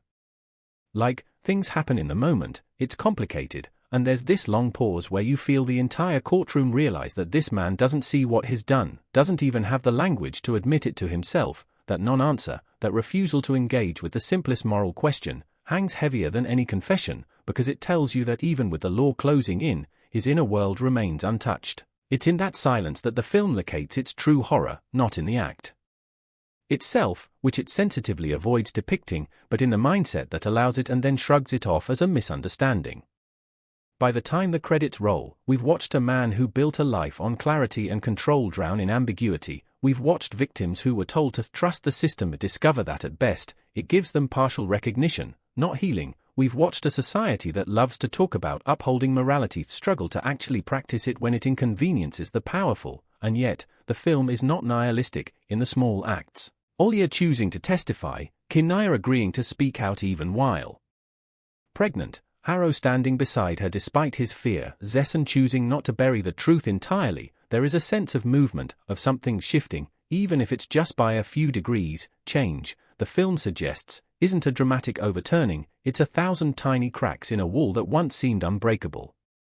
As a reviewer, I walked out of Pengacara Papan feeling unsettled in the best possible way. The performances looped in my mind, the questions about ethics and responsibility nagged at me for days, and I caught myself replaying certain lines in my head. The judge is quiet, as part of the truth, then, or Olia's exhausted, what does winning even mean now? Or Zessen's softly spoken but seismic admission to his junior associate when he says, maybe the question is not whether.